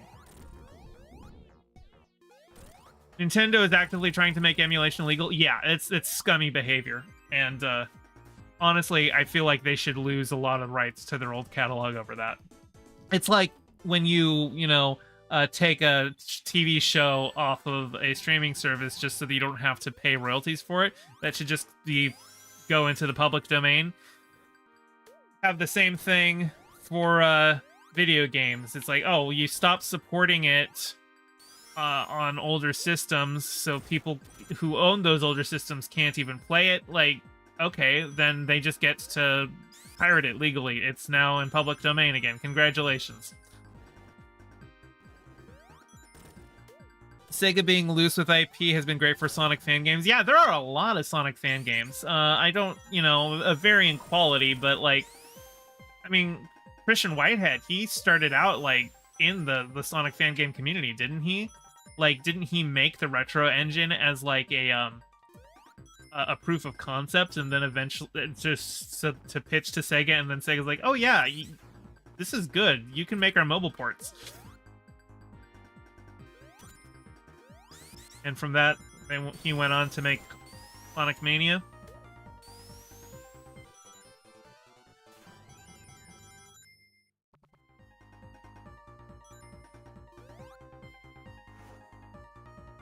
Oh no. Damn. Damn. That sucked. Let me see if I can get a shield in here. Nope. This is not the shield place. This is the ring place. Hello!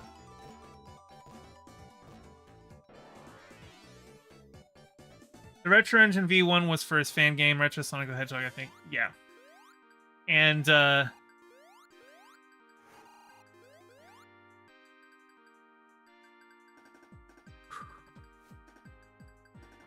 because, he was what? Christian Whitehead is his actual name, but didn't he go by, like, Taxman or something?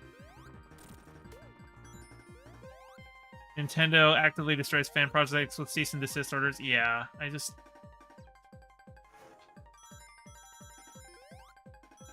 don't know. Nintendo it's like they just actively wants to destroy customer goodwill.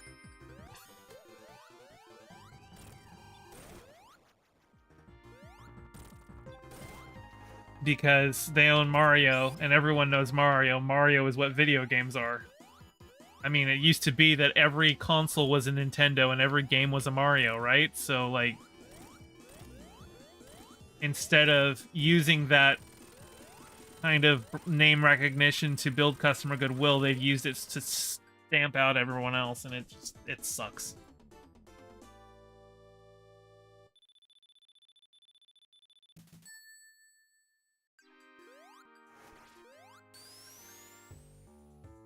Launch base, let's go.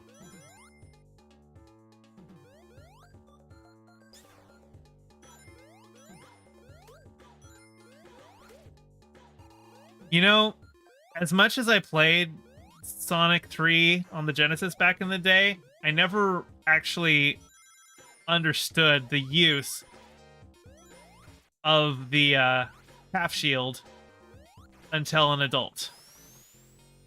I never realized that it actually extended your hitbox out so that you could, like, sure, it also gives you, like, a frame of invincibility, but it also means just with that thing, I can get those little Orbinauts, even though they've got the spikes that don't dissolve by being hit with the shield.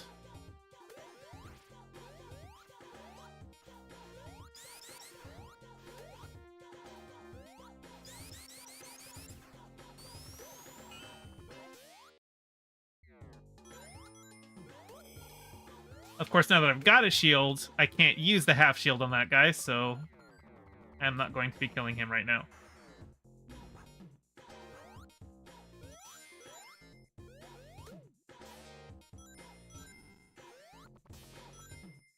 Hang on. I get in there. Hello.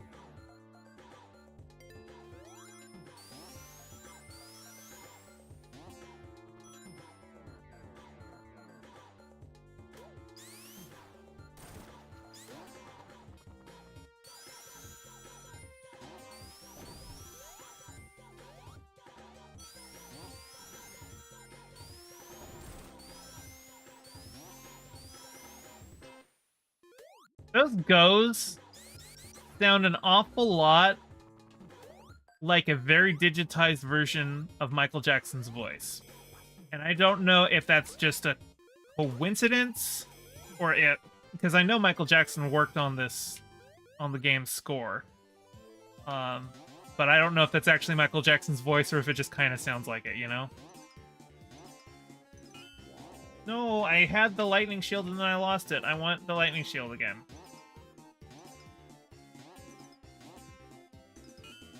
We got it.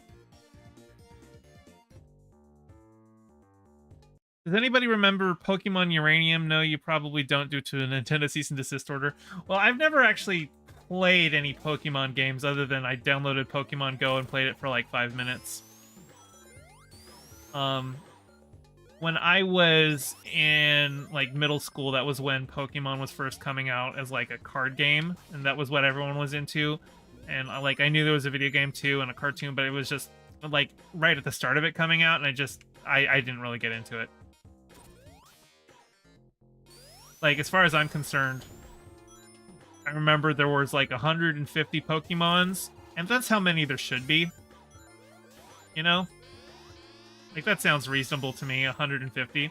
You can memorize 150 Pokemons. How many Pokemons are there now? Too many.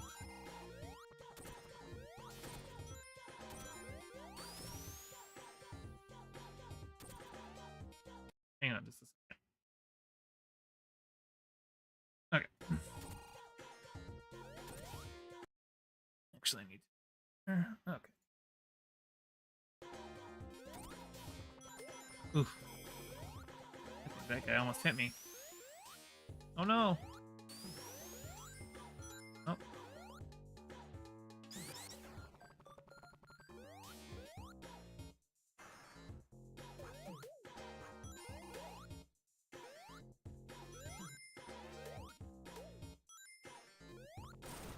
I have a lot of rings. I'm actually quite good at not losing my rings this time around. And it's now that I've said that, I have guaranteed to jinx myself.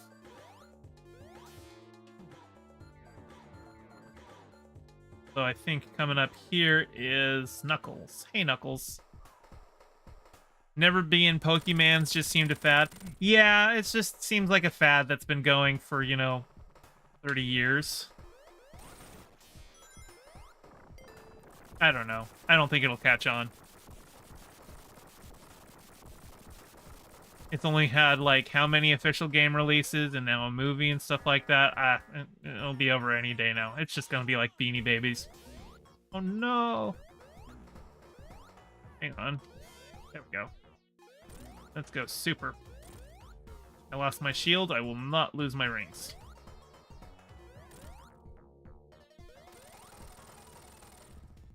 Remember the Ocarina of Time fan remake in the Unreal Engine? Shot dead in cold blood by a Nintendo cease and desist? Yep.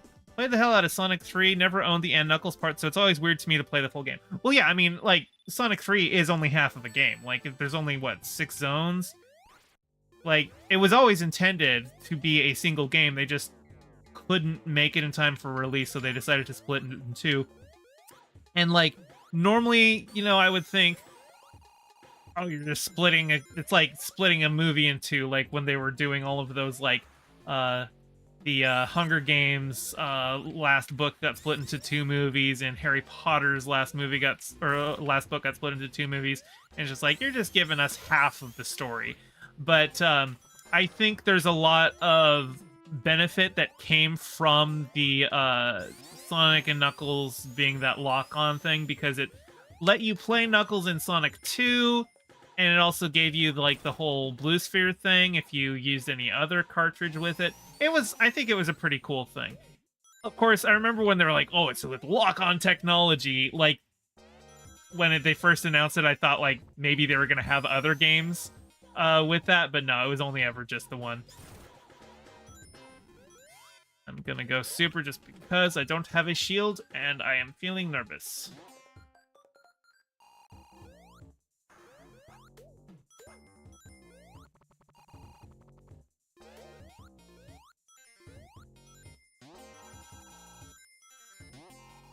Excuse me, I want to go past you. There we go.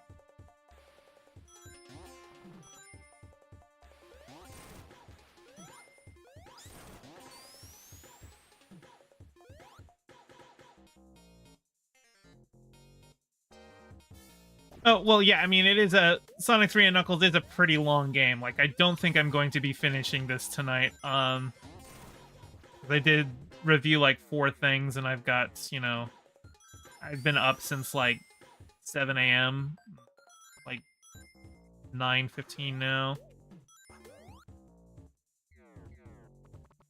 Oh, there we go.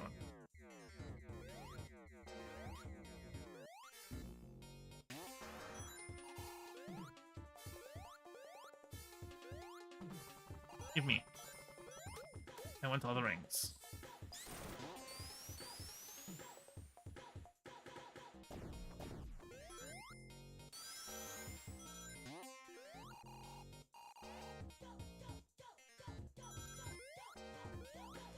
Let go. It really sounds like Michael Jackson's voice.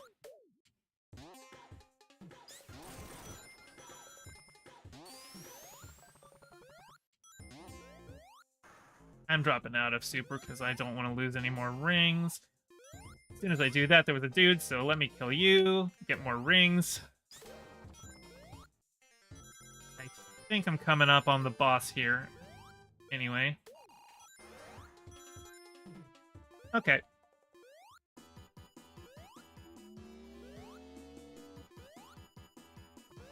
Sai has yeeted his laptop. Alright, Sai. Hang on just a second. Are you... Yep, you are. Alright, let's bring you on in. Hello, Sai. Can you give me... Working yet? Yeah. Yep, sounds good to me. Yeah. Alright. So how are you? What's going on with you? With life? Just sitting around watching stream. You a Sonic fan? A little bit, yeah. It was like the only games we had growing up. Mm-hmm. Yeah. Mood. Which ones did you play? Oh gosh, the original ones. So like Sonic 2, 3, and Knuckles? Those guys? Yep. Yeah. I never had the Sega CD attachment, so like I don't think I played Sonic CD until like I was an adult. Actually my Genesis was the Genesis 3, which was like I think it was the smallest one that they had put out, and it was actually like you couldn't use the 32X or the CD attachment with it, so didn't even have the option to play those games. Yeah, that's about the time when we turned into Nintendo fans. Yeah, I mean, the first consoles that I played were the NES and Super Nintendo. I just never had them, you know, I would play them at friends' houses. Yeah. But Oh, same God, with the bird Genesis. started screaming. Sorry, what? My bird started screaming right as we started talking. Birds do that. What species is your bird? She's just a tiny little parakeet. Oh, I love parakeets. Oh, that guy grabbed me and tried to kill me. Fortunately, I am super, so he couldn't. Oh no, he grabbed me again. I should probably stop jumping into his arms. But he loves you. Yeah, I'm just gonna let him do his thing. There we go. Got 2 hits off of him that way. Gotcha. The biggest worry here is you only get so many hits on him because he comes in and out. And I'm worried I'm gonna run out of rings before I can finish him off. And it's also one of those things where I could drop out of Super, but I can't go back into Super. Okay, I just killed him. With 21 rings to go, so I really had nothing to worry about. I was gonna say, I believe at you again, but you didn't give me time.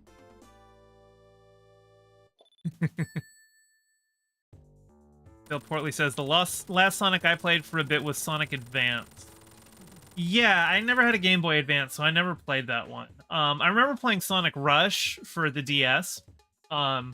And I liked parts of it, but that was a very hold right to win game. And also, like, you couldn't play as Tails or Knuckles, but they added in a new character, Blaze, that you could play. But I don't know. I didn't like the mechanics of that. There was also a lot of meaningless, like, needless, bottomless pits in that game. And also, like, if you're going to do a 2D game and add in the dash, the homing dash, like that the homing dash was added in 3D because it's hard to aim to hit right, to hit a bad guy right, like in 3D. So that was just an assist thing. You don't need that in 2D because it's a lot easier to aim in 2 dimensions, you know? And you started talking about the 3D Sonics, and I just had a flashback to when he was like a were-hedgehog. Yeah, I have not played Sonic Unleashed. I remember hearing about it and I'm like, that sounds dumb. First off, they called him a werehog, but were means man. Yeah, it means man. So a werehog would be a man who turns into a pig, not a hedgehog who turns into a wolf. Yeah. My coworker hates it when people do the wear stuff wrong. He will go off like 30-minute tangents just about the history of the words, and I'm like, dude, it's not that deep, I swear. Look, sometimes people get an etymology bug up their butt about something. Like, my parents are linguists, so sometimes I do get a little bit in that regard. One of my best friends in college was a English major, and he could go off on tangents like no tomorrow. Okay, now I just need to find these last 4 blue spheres. Nope, not those 4. I need a different 4. Here we go. This map, I have trouble remembering where everything is.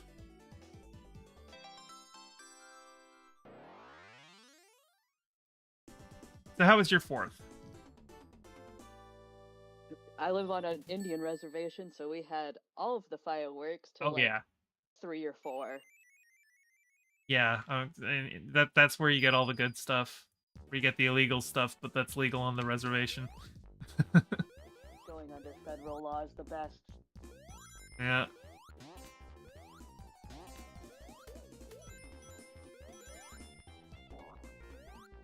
Okay, now, theoretically, you can get all 7 Super Emeralds just in Mushroom Hill Zone, but you have to remember where all of the giant rings are, and I do not. So we'll see how many of those I can pick up. Probably get a couple, but I don't have high hopes that I will be getting Hypersonic in this zone. I might not even get Hypersonic today, because I don't know how much longer I'm going to stream for, but I remember where things are. I think, yeah, okay, I do want to go up on this guy. I think I can get Chaos Emerald up here. Maybe. Yes, no, maybe so. I don't know. Can you repeat the question?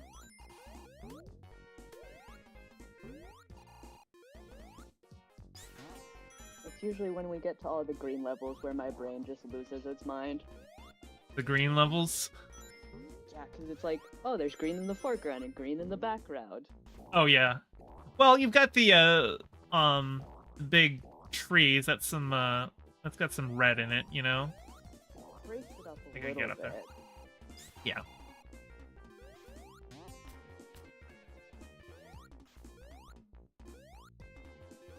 Can I latch that? Thank you.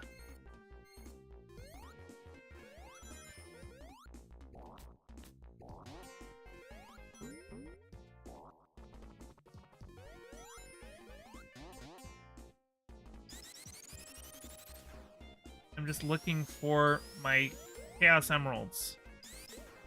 I'm not finding them. Super hidden. Yeah. You knocked me away from where I wanted to go. Alright, we're just gonna go back this way. And alas, because I have gotten the Super Emeralds now, I cannot go Super until I get all those Super Emeralds again.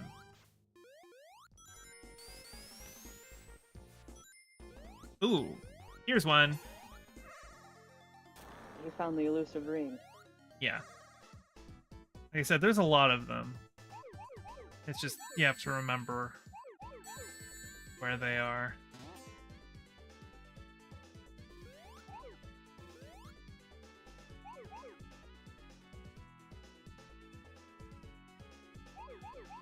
I really think Blue Spheres is the best of all of the Chaos Emerald bonus stages, ways to get them. I might Sonic. have to agree with you on that one. And Sonic 1 is the worst. The just the spinning underwater thing. You just have to rely on basically luck to get to the thing, and it's constantly spinning, so like you'll knock away some of the gems to get at the Chaos Emeralds, and then you'll fall away from it, and you have to dodge all of the exit blocks and everything. It's not fun. I got so good at those back when I was a child. I was never good at those. I can completely zone out and just do them perfectly. Well, ooh la la, aren't you special? See if I can get a ring in here. Or yeah, shield in here. Nope, because this is... Oh, but I can get a jackpot from here. And this is the area that's based on the Sonic 1 special stages. But this one isn't so bad because, like, it's just... You can go for extra rings if you want them. It's just the gambling mechanic from Sonic 2 Casino Night Zone put into a special stage. Oh, there's a cat now. Kitty, I love kitties. I have 2 of them. I have 1. His name is Bean. Oh, Ian says, got 2 girls. I once did the slots in Casino Night Zone until I hit 999 rings. I think I might have done that once, yeah. And then I probably timed out.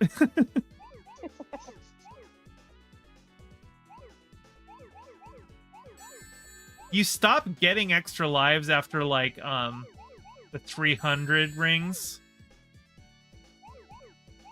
So anything after that is really just to flex on it. Impress your friends.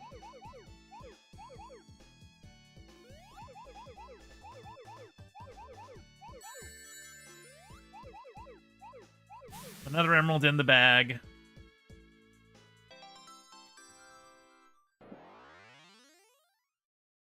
And says it was a great way to stock up on lives, but only 200 gives 2 lives. Oh, so yeah, 300 doesn't even give you extra lives? Yeah, I think that might be the case, that you don't get anything at 300.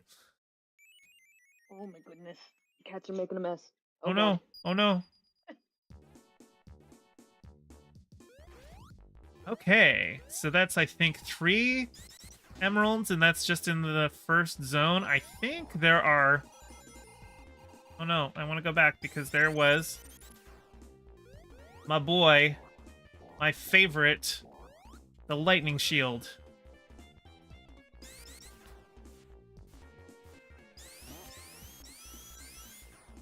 Yes.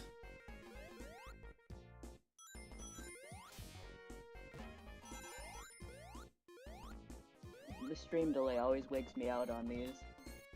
Oh yeah.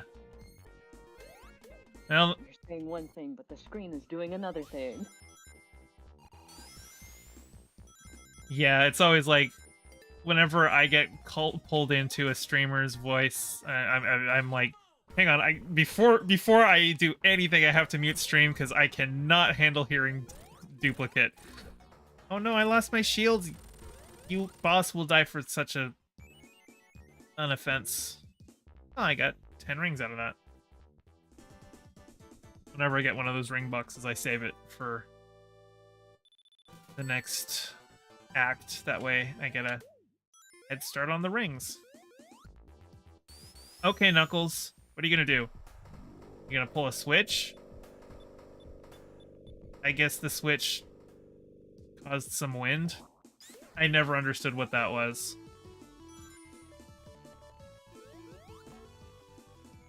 But it did cause a palette shift.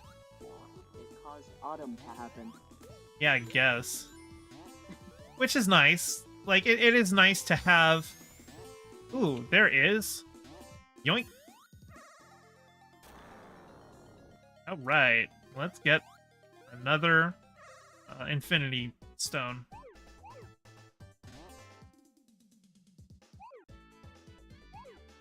Bring me Thanos!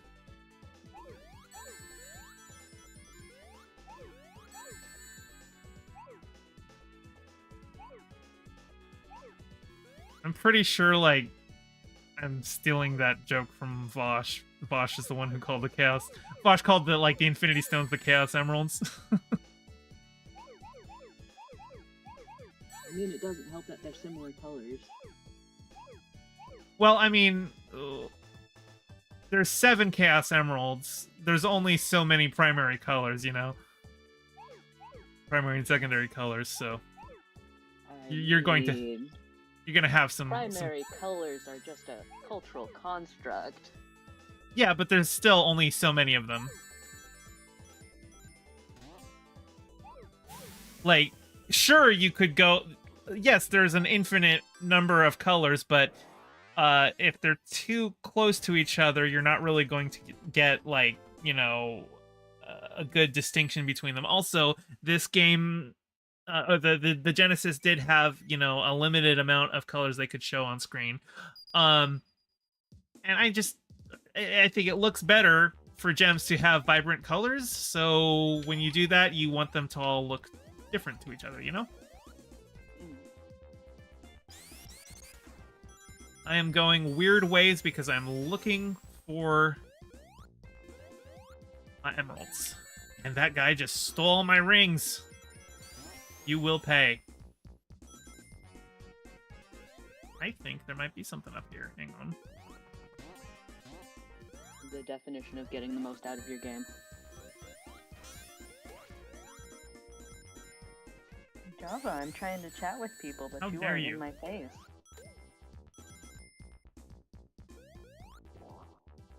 Oh, is there? No, that's just a ring box. That's okay. Was a thing. You, a lightning shield. We take those.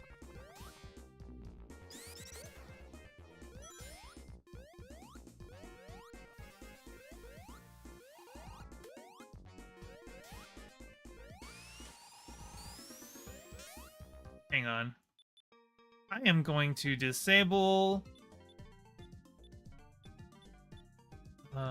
super peel out. Yeah, let's disable that. There's no reason to use super peel out when you've got spin dash, and it just messes me up.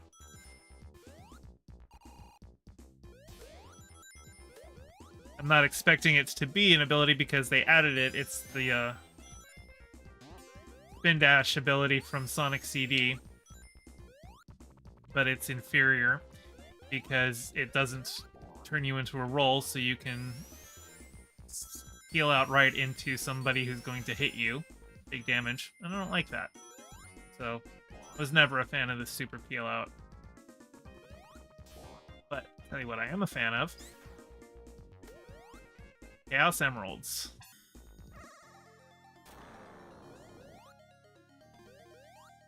I think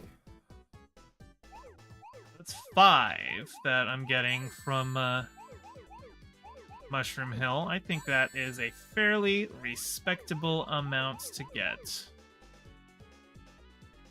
Especially, this game is not stingy with its giant rings.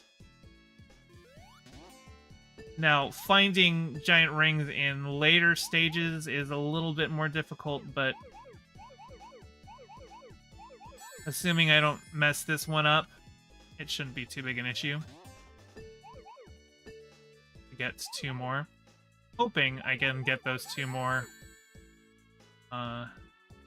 here. Alright.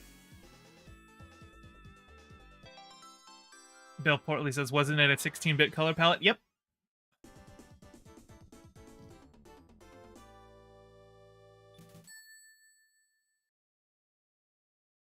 So that's 16 times 16 times 16. I don't know how many.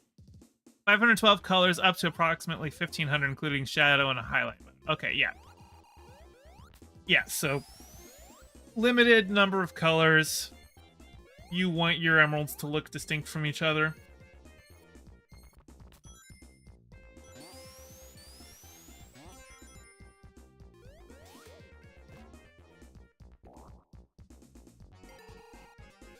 What's up here? Nothing.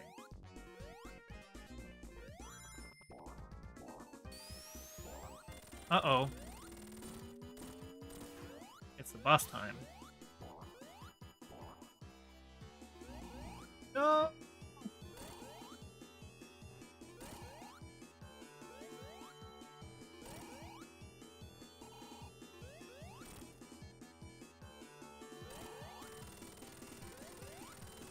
Boss is dead.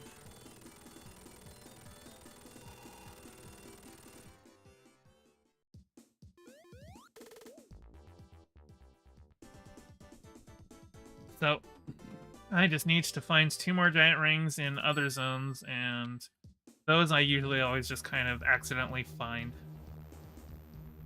Java has spoken, no more mic for Sai. Oh, okay. Well, thanks for hanging out in voice chat with me, Sai.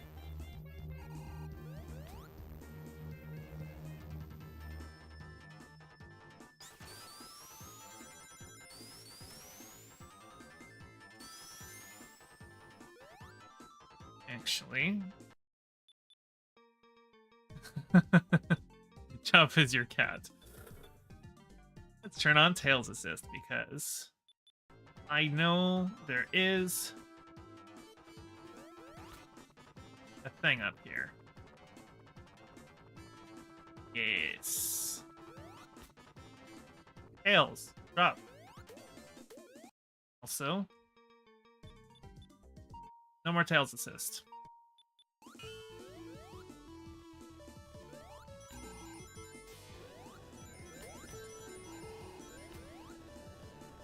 She dumped on the desk and disconnect. Sounds like a cat.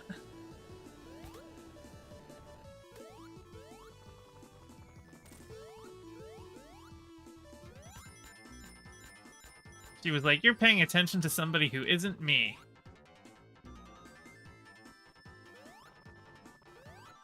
The cats, they know what they're doing. They know that they're butts, and they know that they're getting in your way. And they do it on purpose because you're not paying enough attention to them. And cats, they all know that they are the main characters of the universe, so you should always be paying attention to them. Lesbian cat.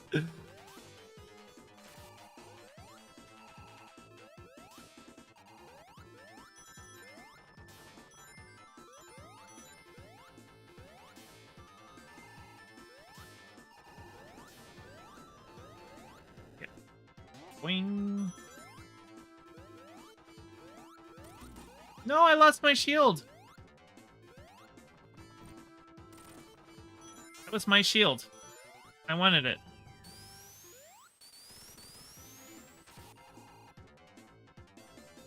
I always feel very naked when I do not have a shield. And, I have a lot of rings, you know, it's like, oh dear. I'm gonna lose all those precious rings that I had, but hopefully here I should... Yes. That's what I'm talking about.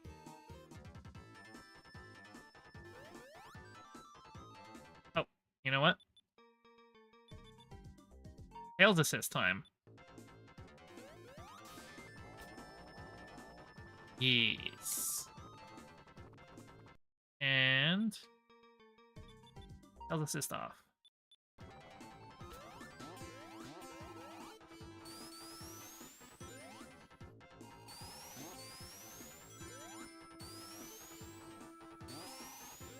The reason I don't keep Tails Assist on all the time is because I keep accidentally activating it.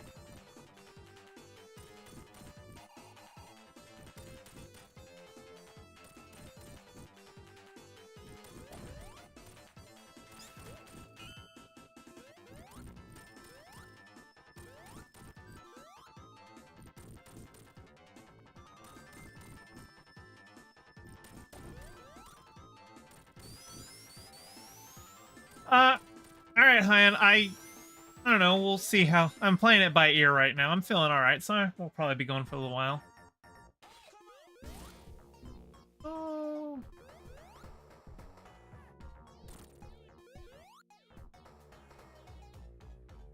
He hurt himself in his confusion.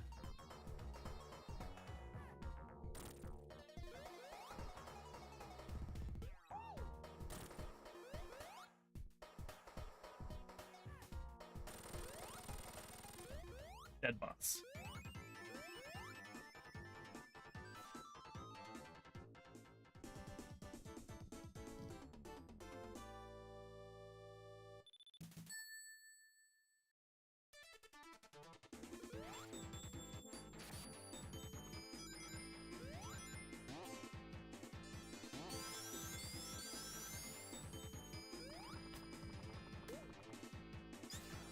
There.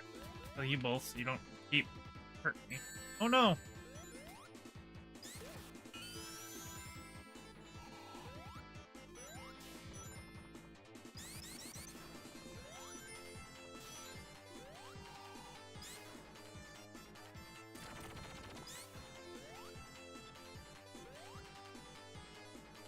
Oh man, I've never really paid close attention to like the stereo mix of this song. But I've got headphones on so I can really hear it. It's actually pretty good. Oh no! Maybe I can get a shield back. Yes, you can get shields here.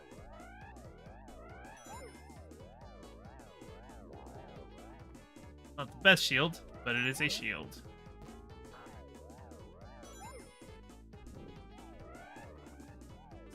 Slightly better shield for this area, but I really want a lightning if I can get it.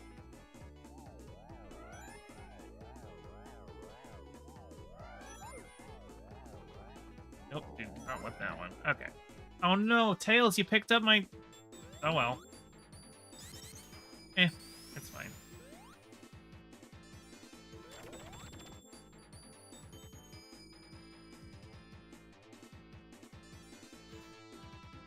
Sai, thank you for the tip. $10. Thank you very much. That's very kind of you.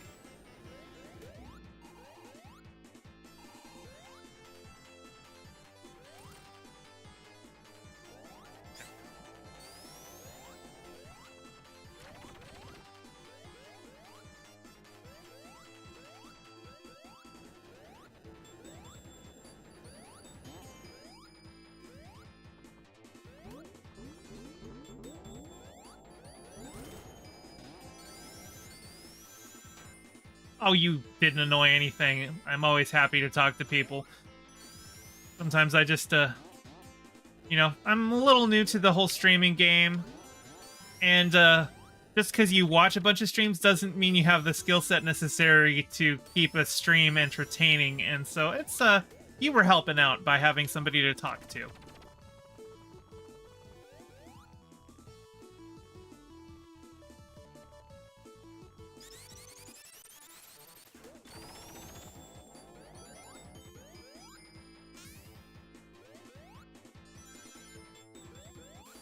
I do not want to be hanging out under there. I want that to drop.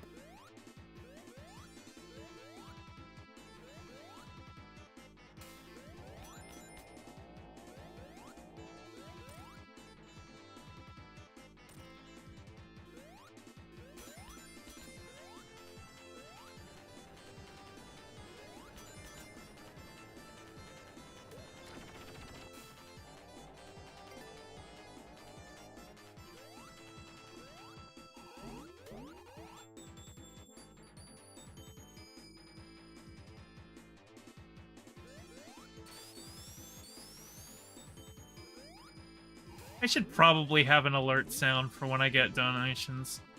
I didn't want to go with the default one that Stream Elements had, but I haven't put in an alternate one. I actually, I don't have, like, the stream audio monitoring, because I don't want to get, like, duplicates and stuff, so even if it played, I wouldn't, like, hear it. But, actually, first noticed that I got that dono because I've got my phone up there, and it had a little PayPal pop up. So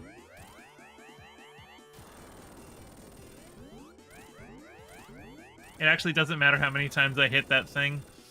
You just have to keep going until...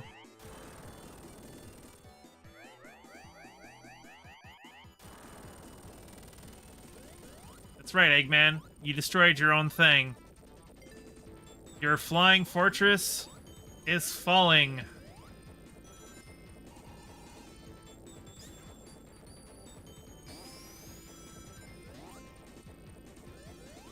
Or I actually don't know what's happening there, but I just lost my shield. And that was not cool. Especially because this is a difficult boss. And having that shield would have been nice for the extra damage protection.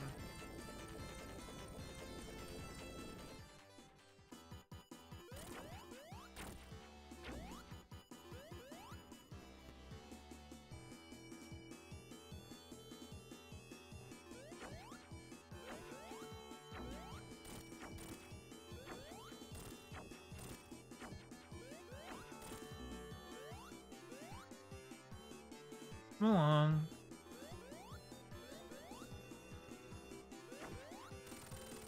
Yay. That was actually a pretty easy boss. A lot harder as a kid, I guess, because I didn't know how to properly dodge those spikes. But I didn't even take a single hit. That was impressive.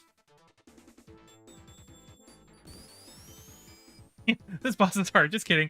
Well, I mean, to like 14-year-old me, it was hard.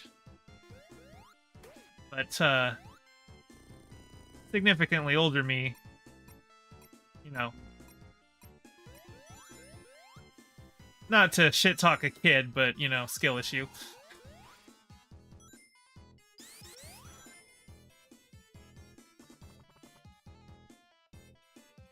Shit talk a kid like I'm not talking about myself. No.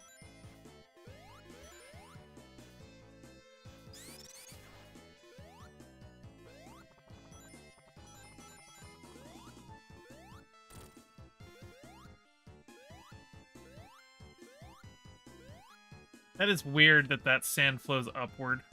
I don't know how that works.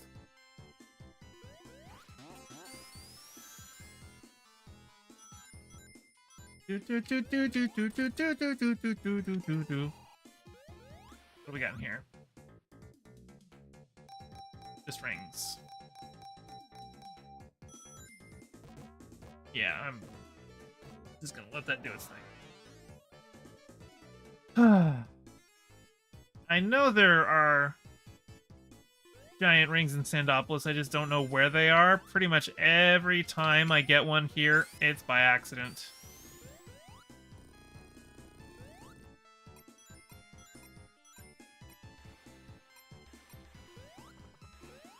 Do do do do do do do do do. This music is so good. Ooh.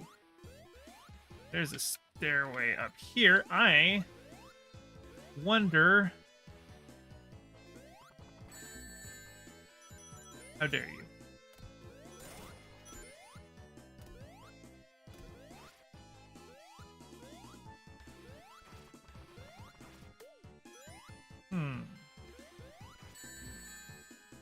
Now, I did that half shield. I just did it a half second too late.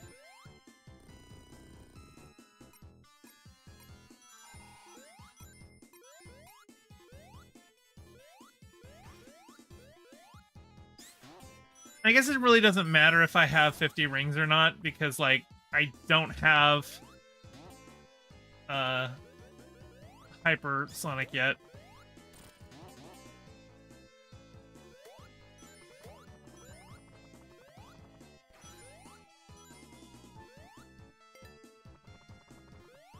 Shield? Yeah, we can get a shield.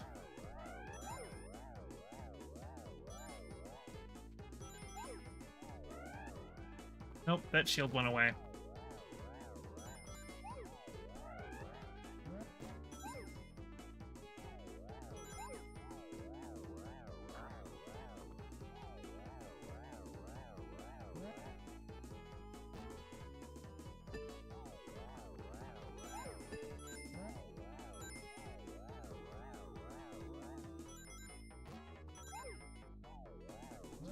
Okay, we got our shield.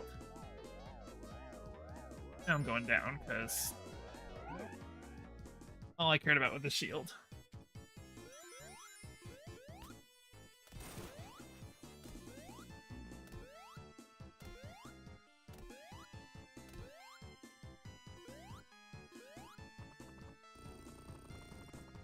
Another. Oh no. Oh jeez. Lost my shield. I am mad.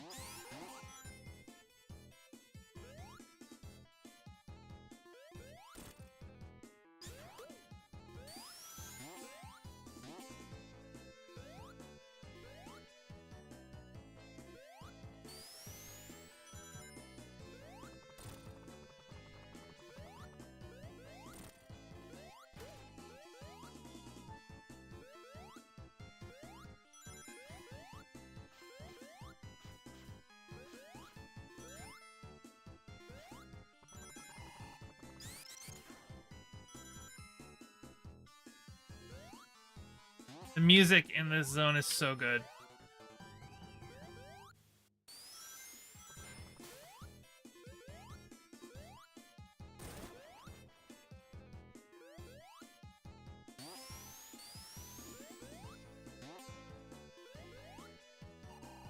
I wonder. Can I get a shield here? Nope. I don't even want to try for that. Well, it pushed me in there. I'll take it. I just didn't want to risk it getting 3 Robotniks and lose my 100 rings.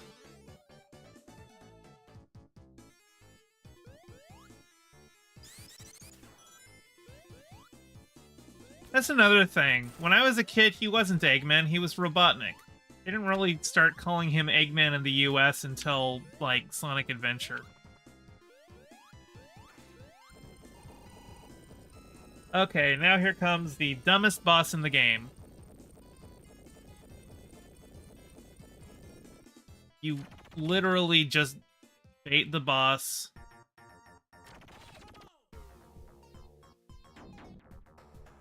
Come along. Just bait him over here.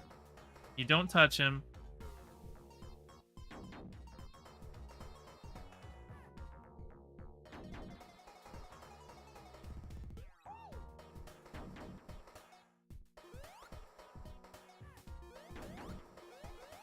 One more time, Mr. Guy. There you go. Tails just sank into the sand.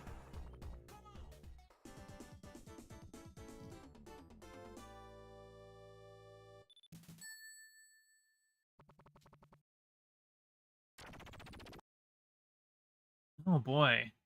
I don't think I'm gonna have Hyper by the time I get to this boss, and I usually do. That's an unusual feeling. I hate those guys.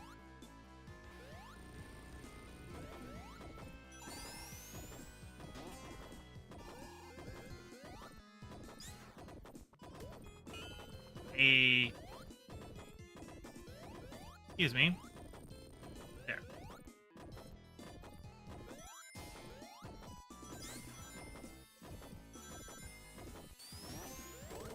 Oh no, I just let out all the ghosts.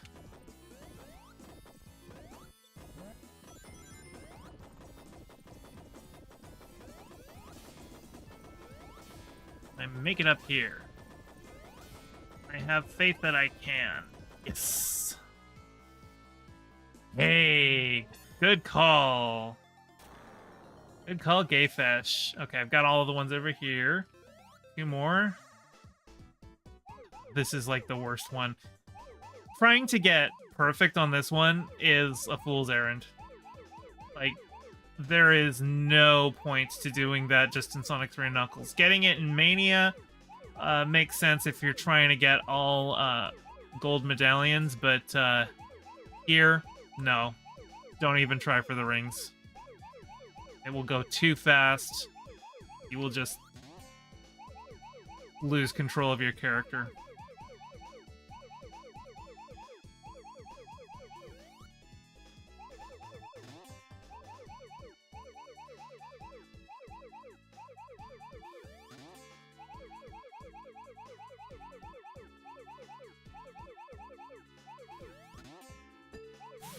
Yay! Hey, and that's the blue one.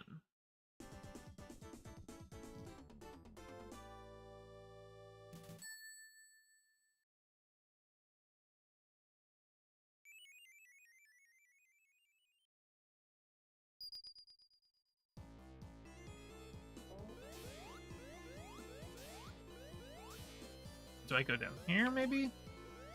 Yes.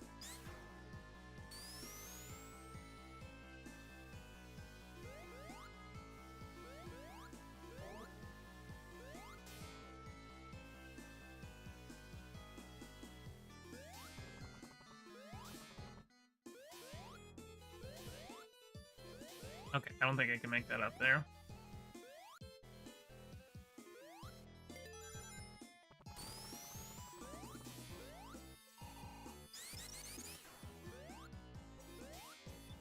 There we go. Oh, I never really noticed in the background that those torches light up when I hit the thing.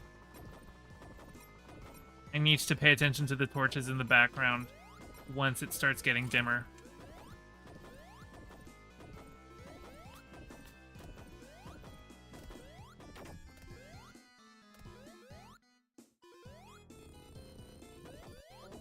Yeah, they get dimmer. That's cool.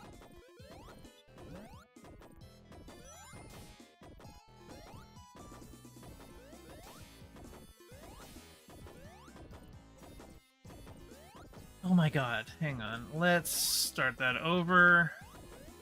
Let's do you.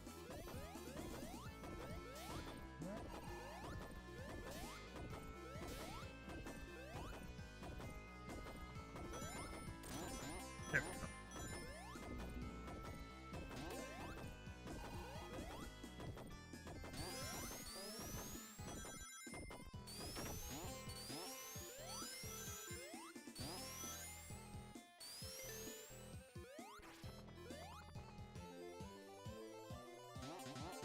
Yay, shield time.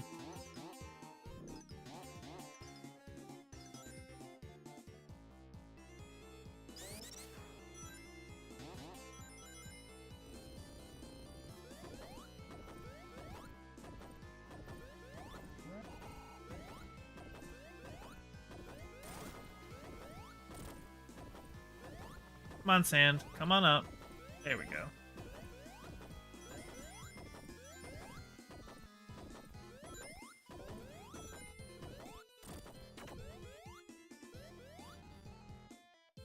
Come on up.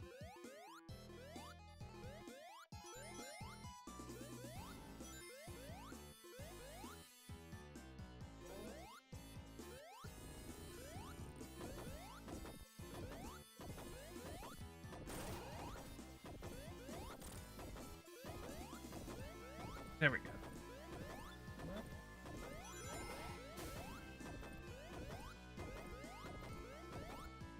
Alright, have a good night, Sai. Thanks for stopping by, and thank you again for the donation. That was very kind of you.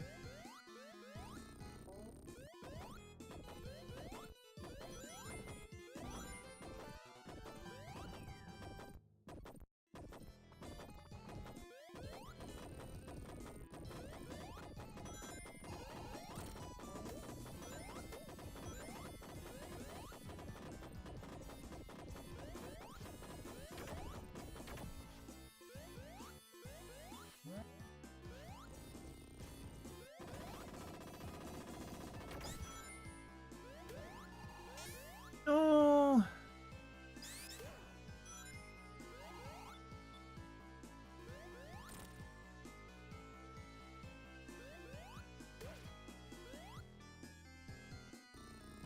I don't know, maybe there will be a shield down here, or a ring.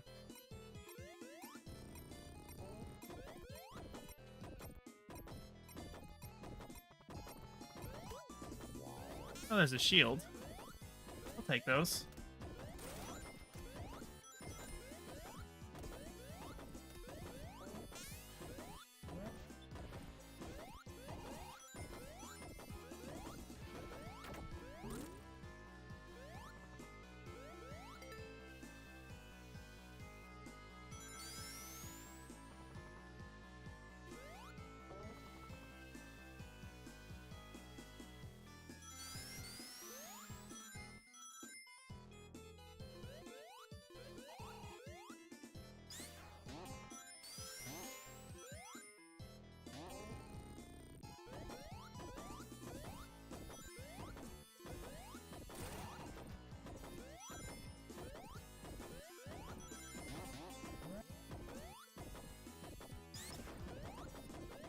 Hey, I think I'm gonna get my final Chaos Emerald. Or Hyper Emerald. Whatever you call them. Or Super Emerald. That's what they're called. Brain no worky today. Forgot to pay the brain bill.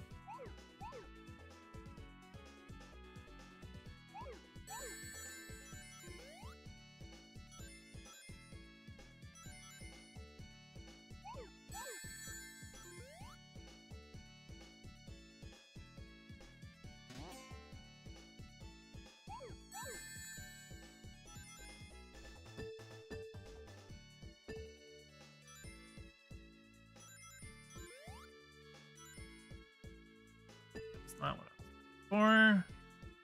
Hey. Looks right.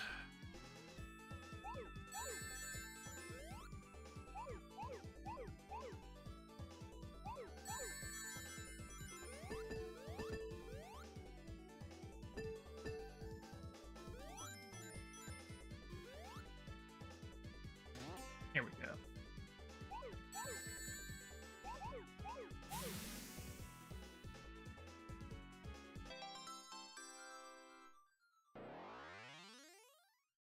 Sonic got all Super Emeralds.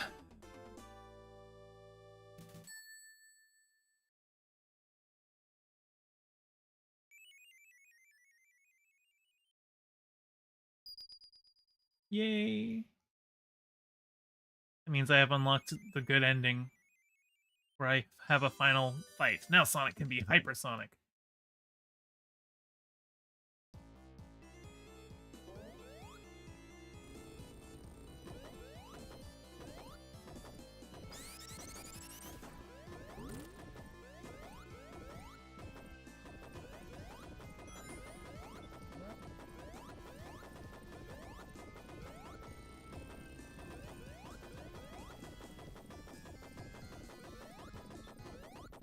Oh, hang on. Nope.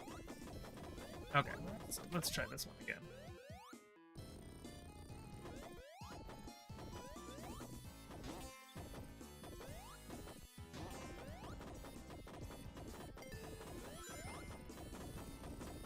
I think this is the final. Yeah. Boss time.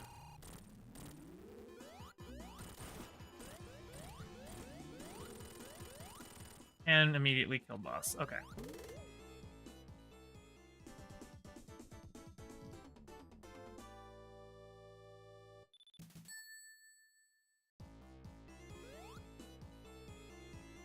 I think it's Lava Reef Zone, where it'll probably lose this shield fairly quickly, but that's okay. There should be a fire shield soon, and that's the one that I truly want for this zone. This music is so good. Oh my god, this music is so good.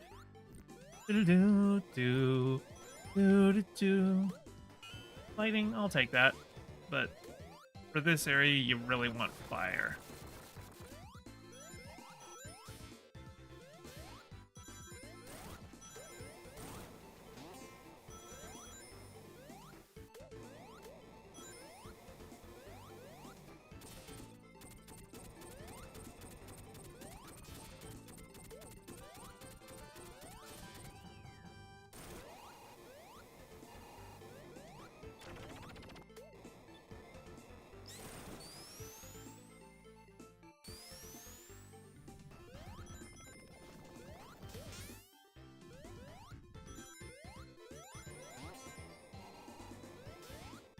There we go.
Tails.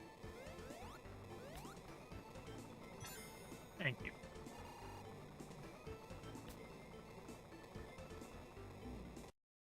And hang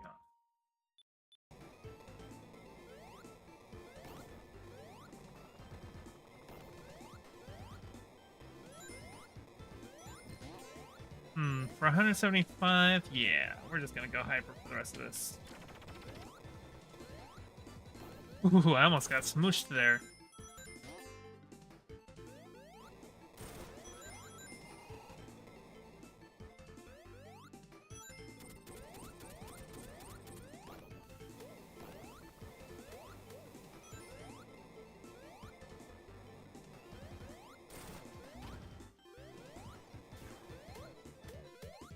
Keep up, thank you.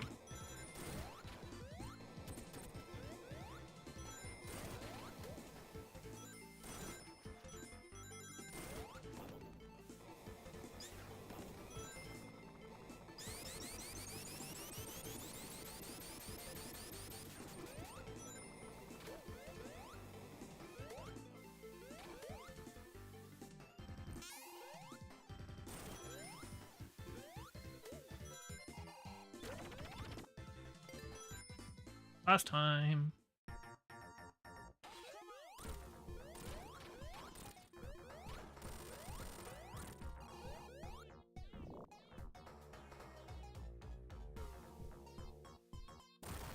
Two, three, four. Come on up, hand. Hit me. I win.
Even know up here. Yeah, there's no reason to go up there.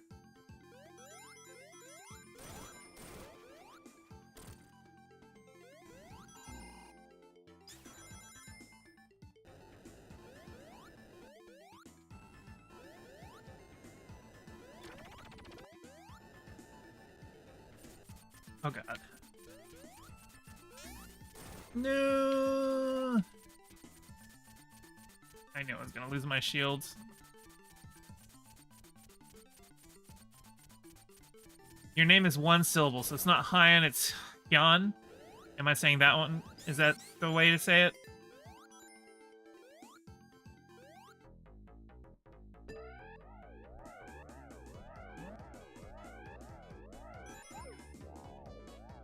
Oh, not a water shield. That's no use in a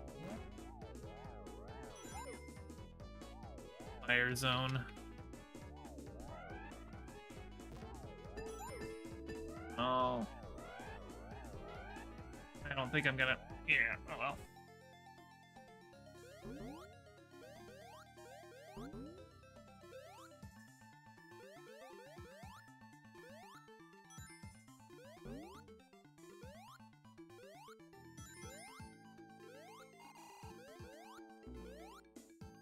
And lose my shield.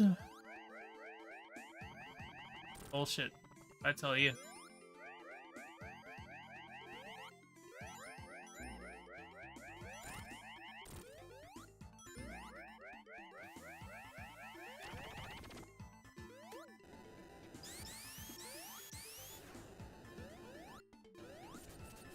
Ah.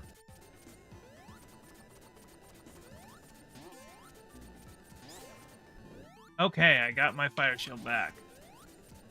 Very nervous there.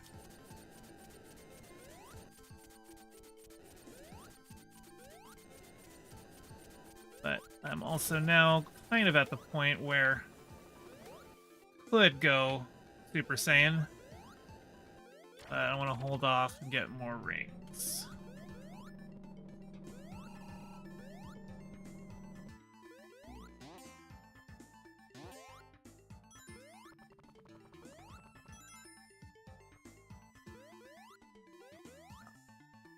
Go around like this.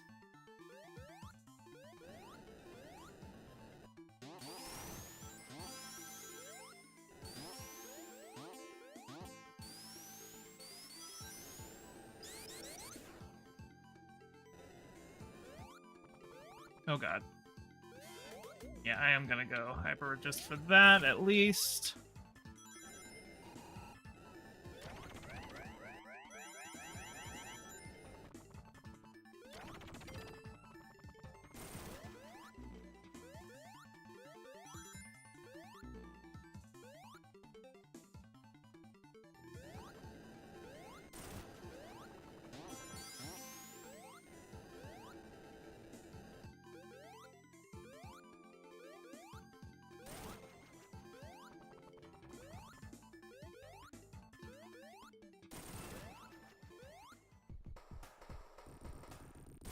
Knuckles, you jerk.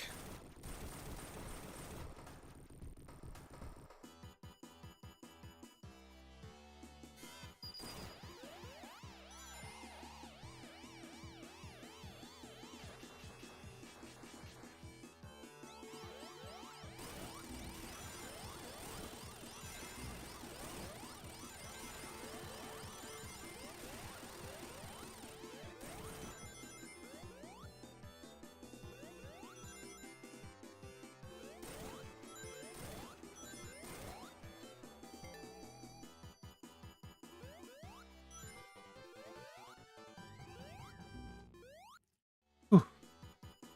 That was scary.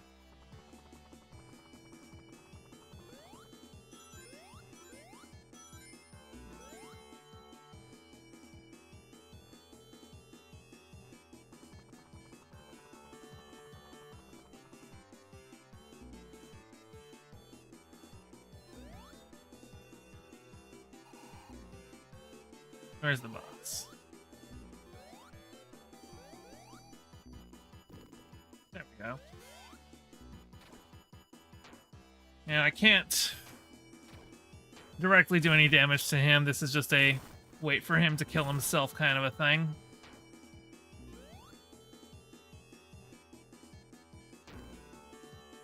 So I wanted to save all my rings going super until he spawned. I think it takes 12 hits to kill him, so...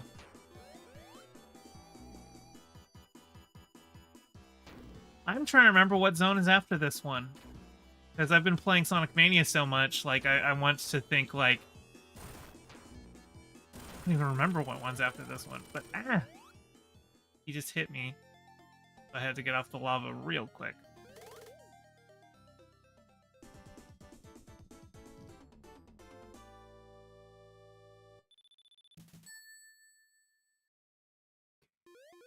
Oh, I know what's next. Yeah, it's time to fight Knuckles.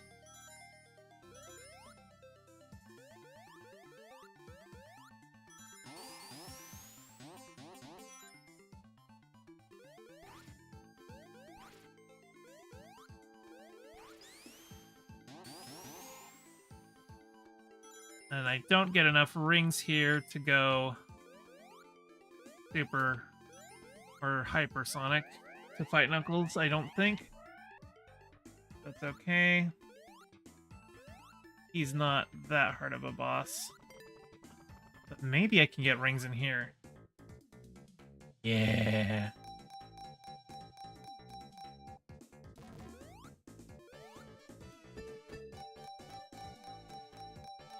No! Oh, that's the opposite of what I wanted.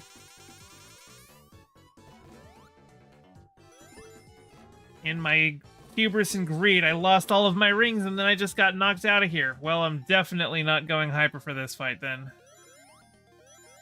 Okay, Knuckles.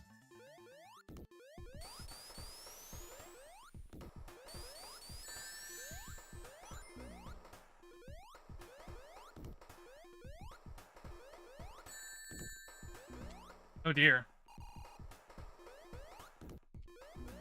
No, I died. I don't think I've ever had Knuckles kill me before. It's just...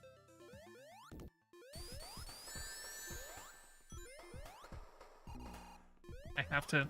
Yeah.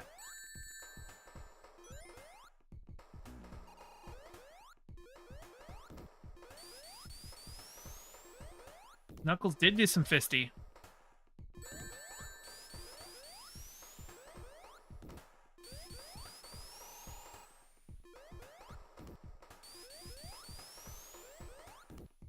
Okay, I beat him. Yeah, why are you fighting me, Knuckles?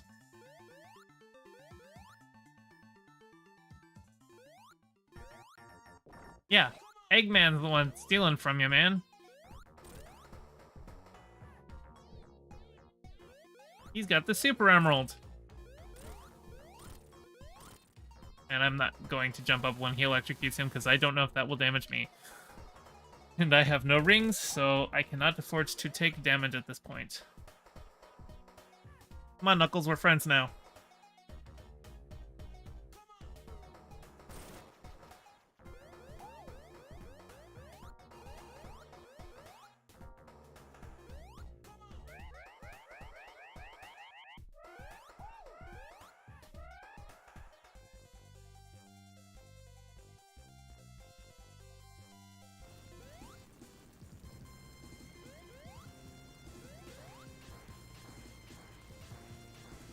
It's the Death Egg. It is launching. Okay, Knuckles, come on.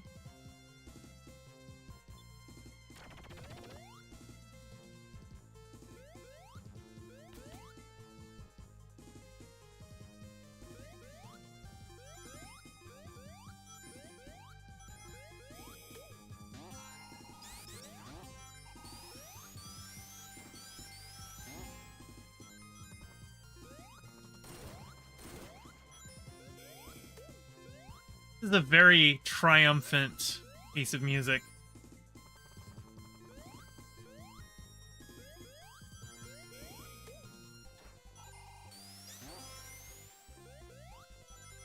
Now, my question is, can I get... No! I was just about to get enough...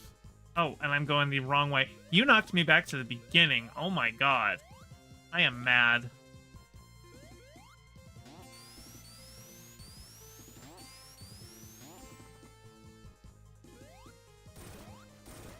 Knocks me back to the beginning, and I don't get my 50 rings, which means I have to do bosses like normal. Bitch. My hands. Oh my god, it happened again! The same frickin' way! Are you kidding me? Hang on. There's some rings there. I have no rings. No, hey, don't hit me back. I need my rings. That's right. Are you, like... Is there, like, a force field? Okay, there we are.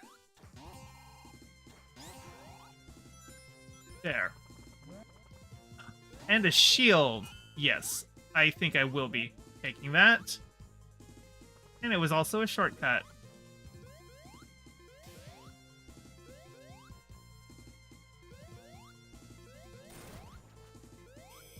Hey, that dude shot me twice. I am mad at him. I made sure he died this time. Okay. And now it is mini-boss time.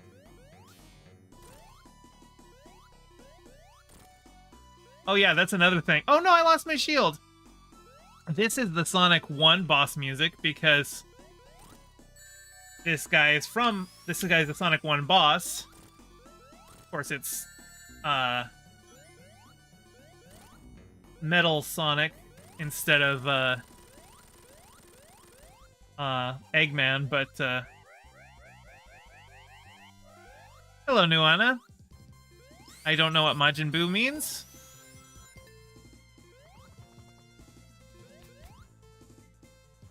But welcome to the stream.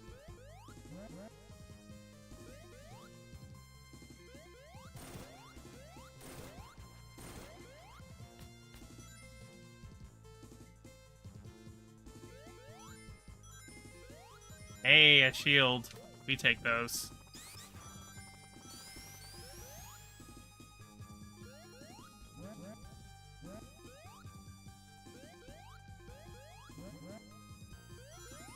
No! I lost my shield. I'm sad. Second boss. Right.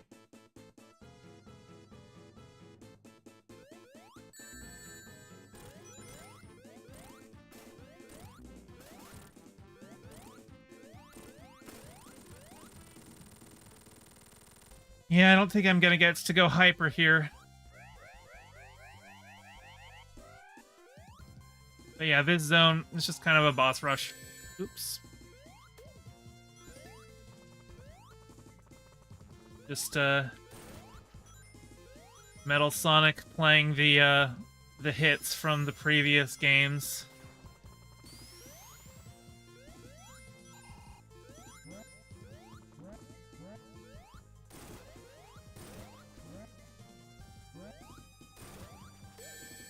Okay, I hit him and then he shoots. God, I hate those things. There we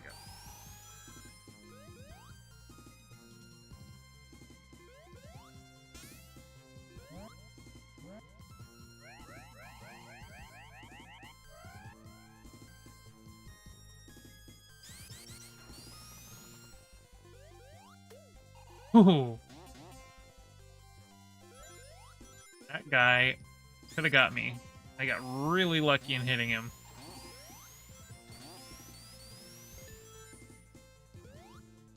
I believe this goes to the final boss of the zone. Yes.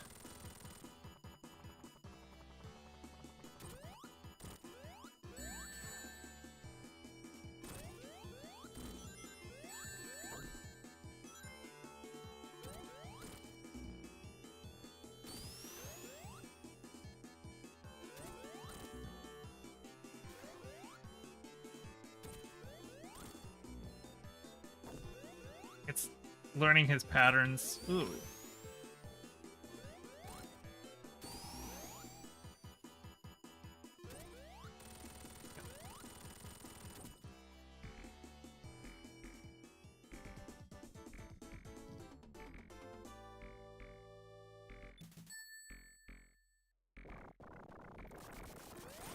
All right.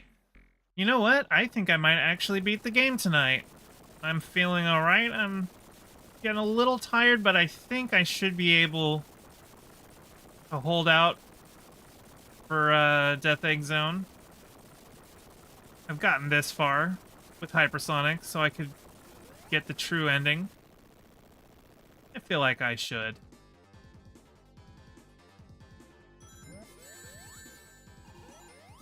Man, I hate that guy.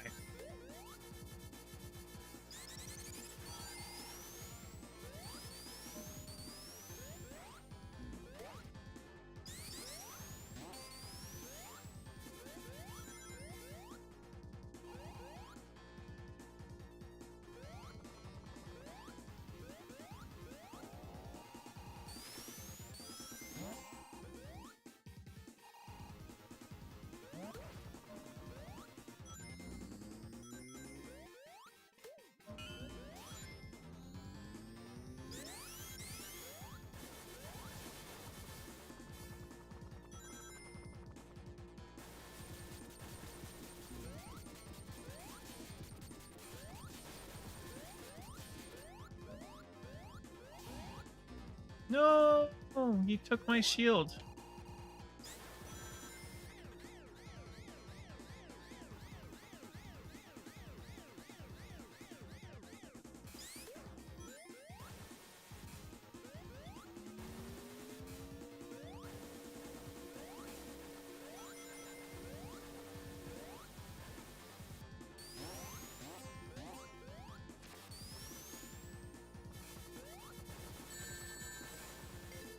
And I just lost all my rings.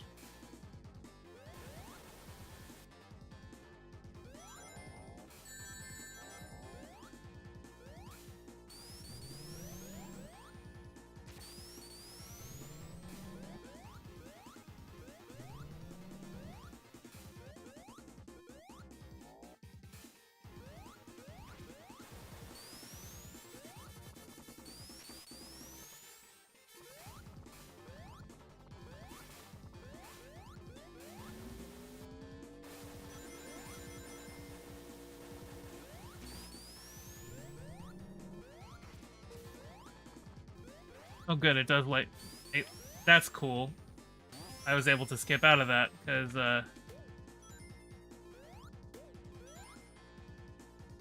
Oop.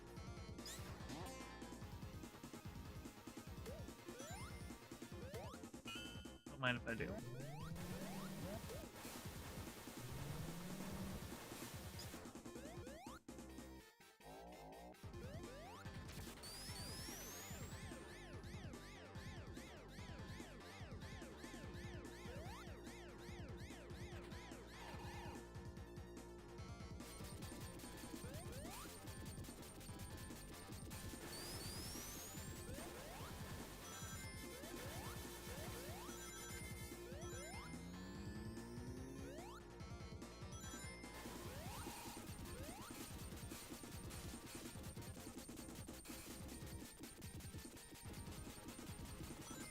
Feeling all right, getting good grades. Ooh.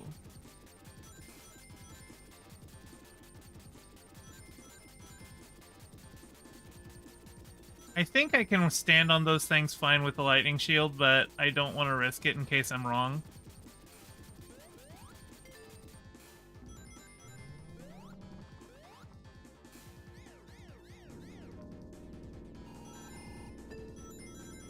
Oh yeah, we want to get all our rings here.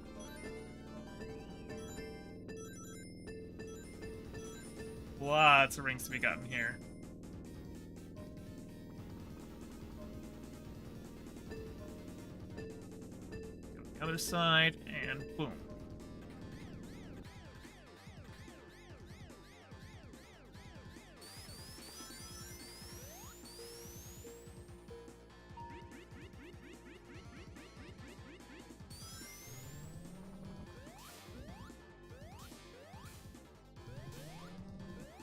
I don't want to get that one. I want to go like this.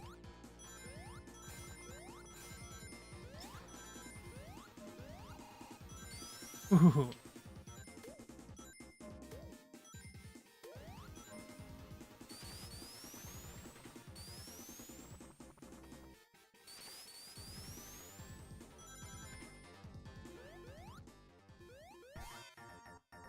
Hey, boss.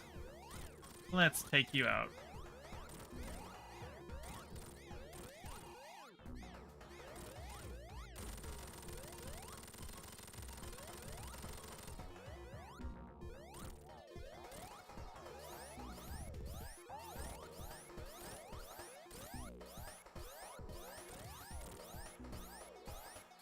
Jeez, those platforms really send ya. Gotcha.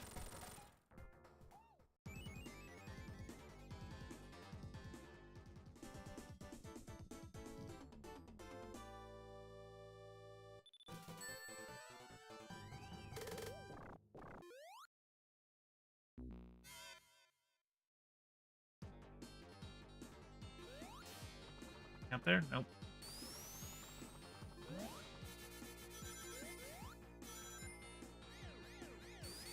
Oh yeah. Here we get the gravity shifts.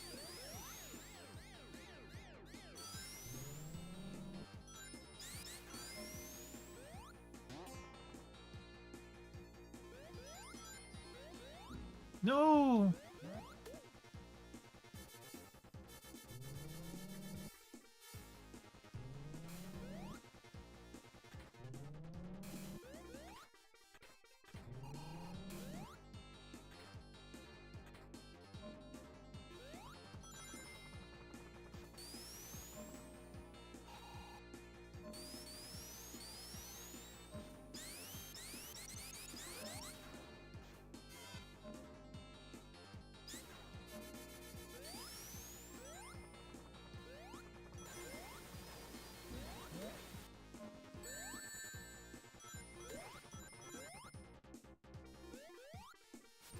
I really hope I can, nope, get enough rings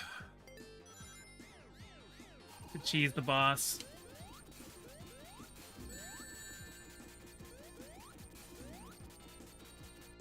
I need a ring. I got a ring.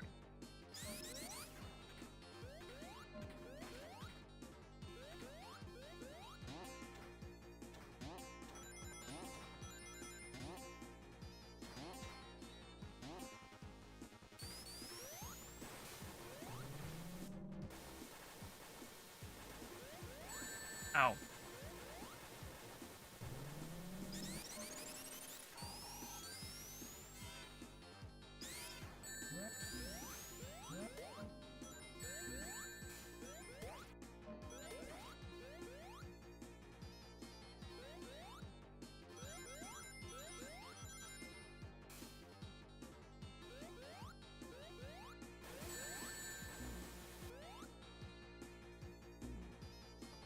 Well, that just killed me.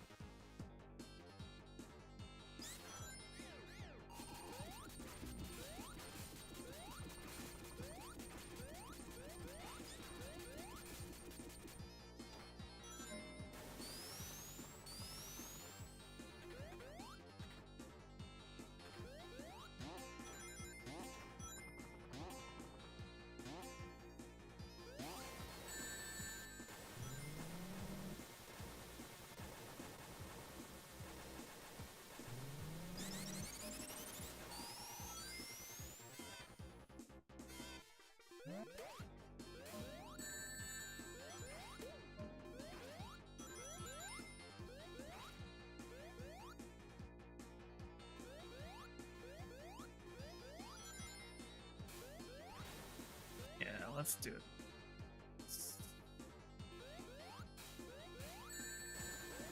Nope. That's not the direction I wanted to go.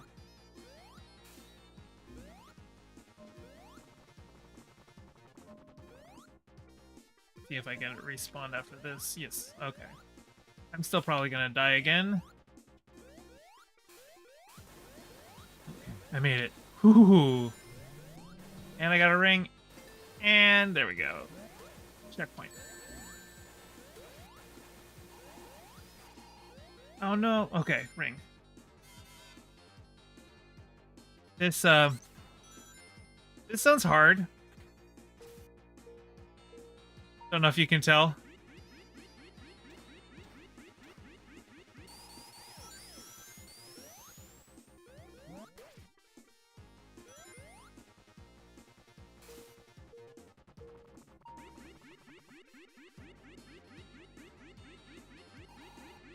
These are usually a time waster, but also they don't hurt you when you're in them, so I'm just gonna play it safe in these for a while.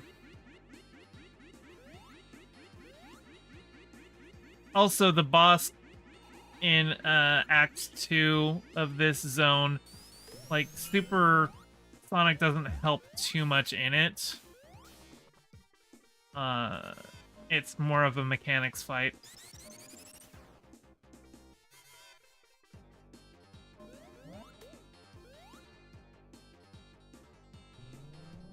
But, you know, it's still nice to...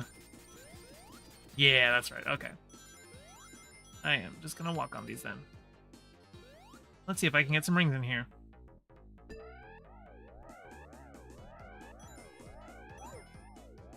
Alright.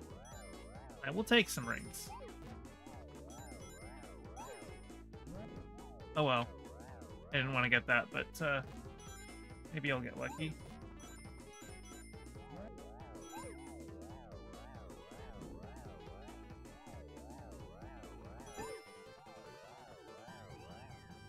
I'm getting a lot of rings, so I'd say even though I lost my lightning shield, I'm coming out on top here.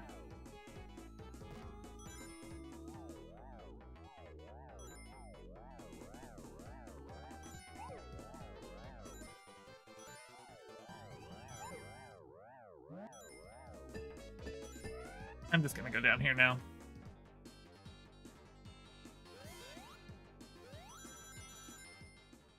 Oh, hey, and it's boss time.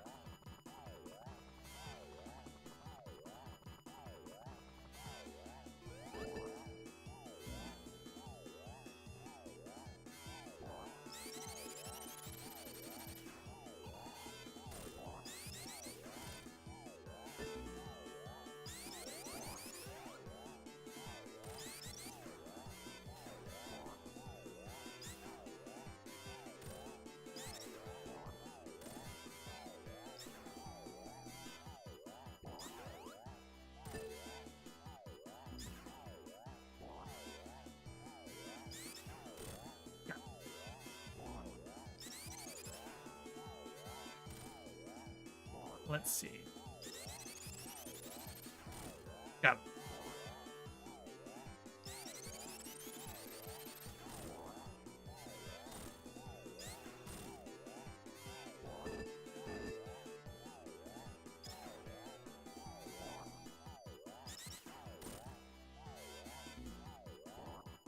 Come on over. Got the boss. Okay.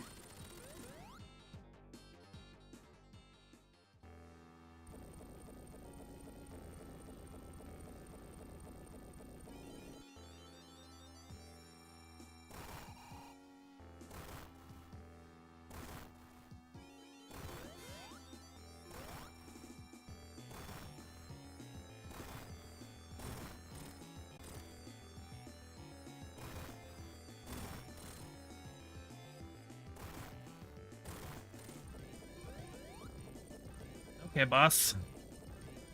You were still not the final boss, by the way.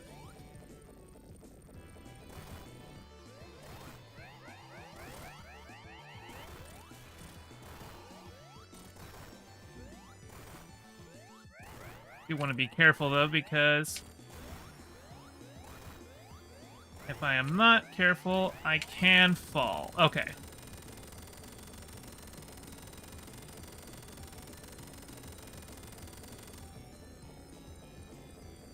Hello, Eggman. You think you're gonna...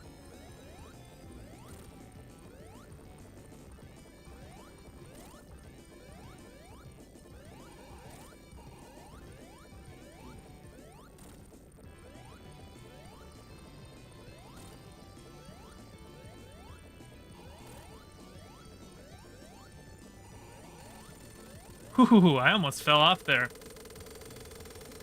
But that's still not the final fight. Here we go. This is the final fight.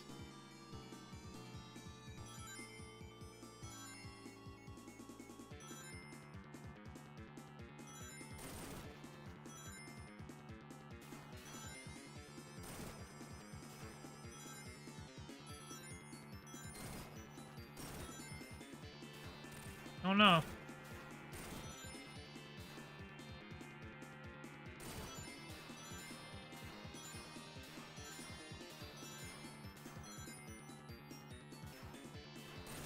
Come on, guy.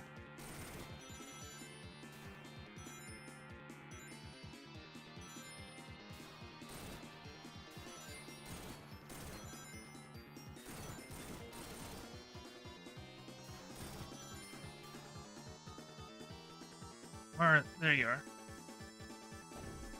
That's right.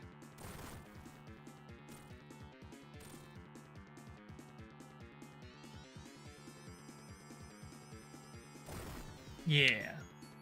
I want those missiles to hit him.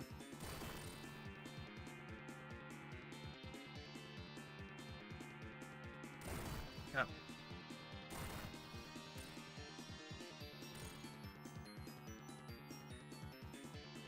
Hit him.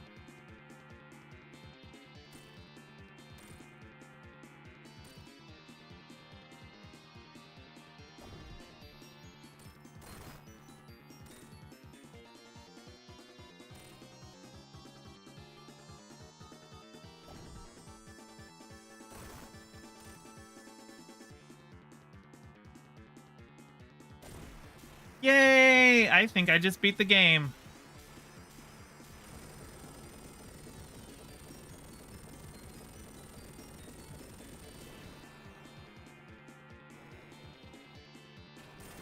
Nope, I did not. I need more rings.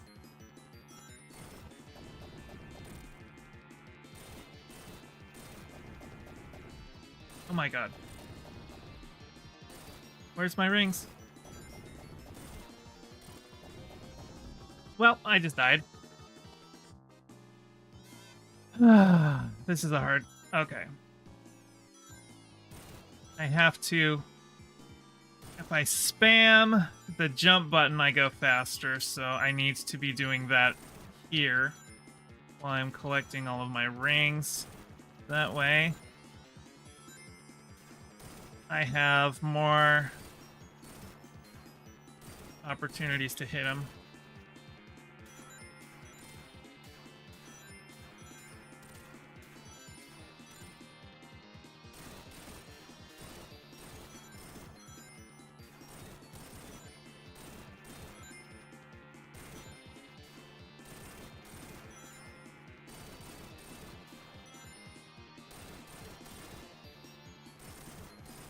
And I keep missing rings. Can't be doing that. I need those rings.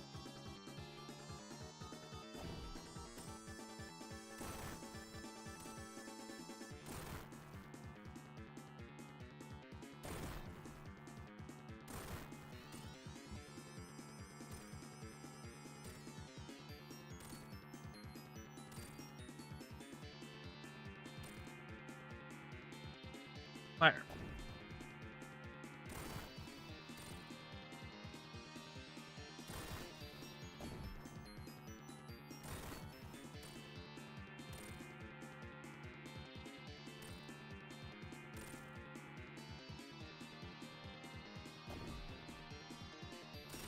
Okay.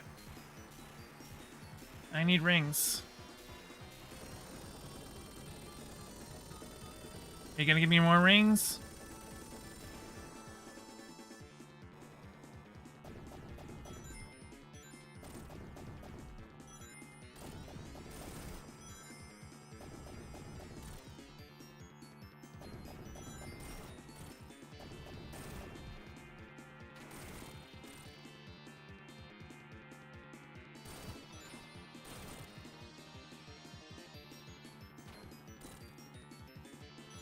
I missed all those rings.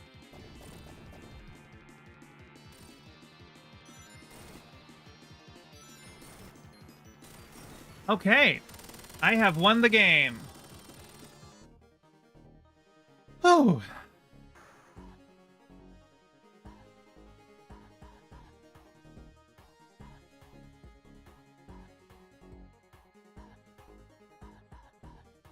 One thing I don't like about this end music is that it's not a medley. Like, isn't the end music supposed to be a medley? It was in, like, the other Sonic games. Unless it kicks in after I have put the Master Emerald back in and the credits actually start rolling. I seem to remember there was a medley. We'll see.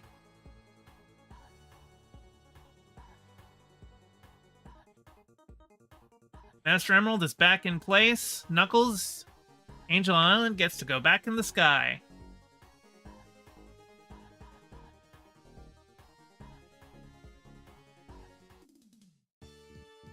Yeah, okay, we do get the medley. There's the Master Emerald back on Angel Island, and here comes Knuckles. Looking happy.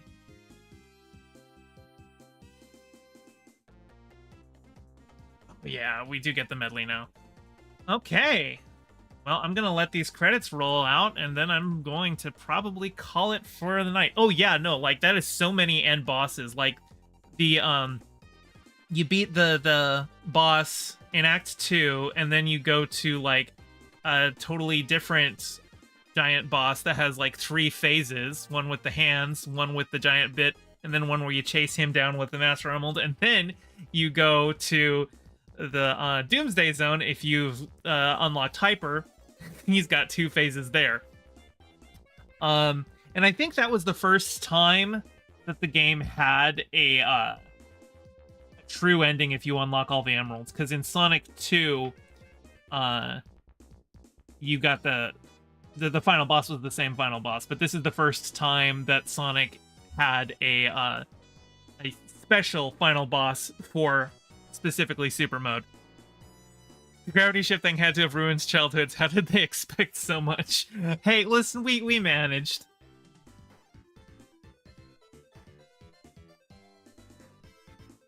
Man, this music is so good.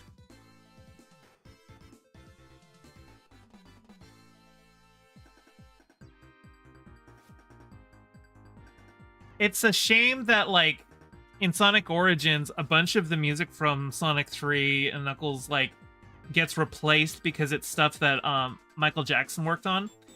And so there was, like, a rights issue with any ports. Now, you can mod it so that that music comes back in, and, like, even, like, this version mods it back in because this is running off of the ROM that I've got for the previous Steam version, which also had replaced those music tracks. But the replaced music tracks suck because they aren't written by Michael Jackson, you know? Not all the songs in this game are written by Michael Jackson, but some of the best ones are. Michael Jackson and, like, one of his music producers. Angel Island Revisited. Engine and game port, Eukaryote. Remastered music, G Spin Dash. Oh, that's okay. It's all got remastered music for this too. Okay. Mako's port, iOS and web port, Staffarad, Switch port, HOA. Oh wow, there's a Switch port for this. Wonder how you get that on. Probably got a jailbreak your Switch to put that on. Special thanks to Fred Bronze. Main memory of Volleyball Saxman, the Sonic Retro community. A big thank you to all supporters of this project. You are the best.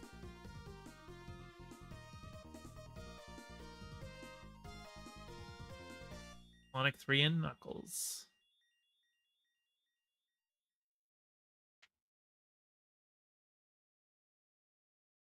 Right.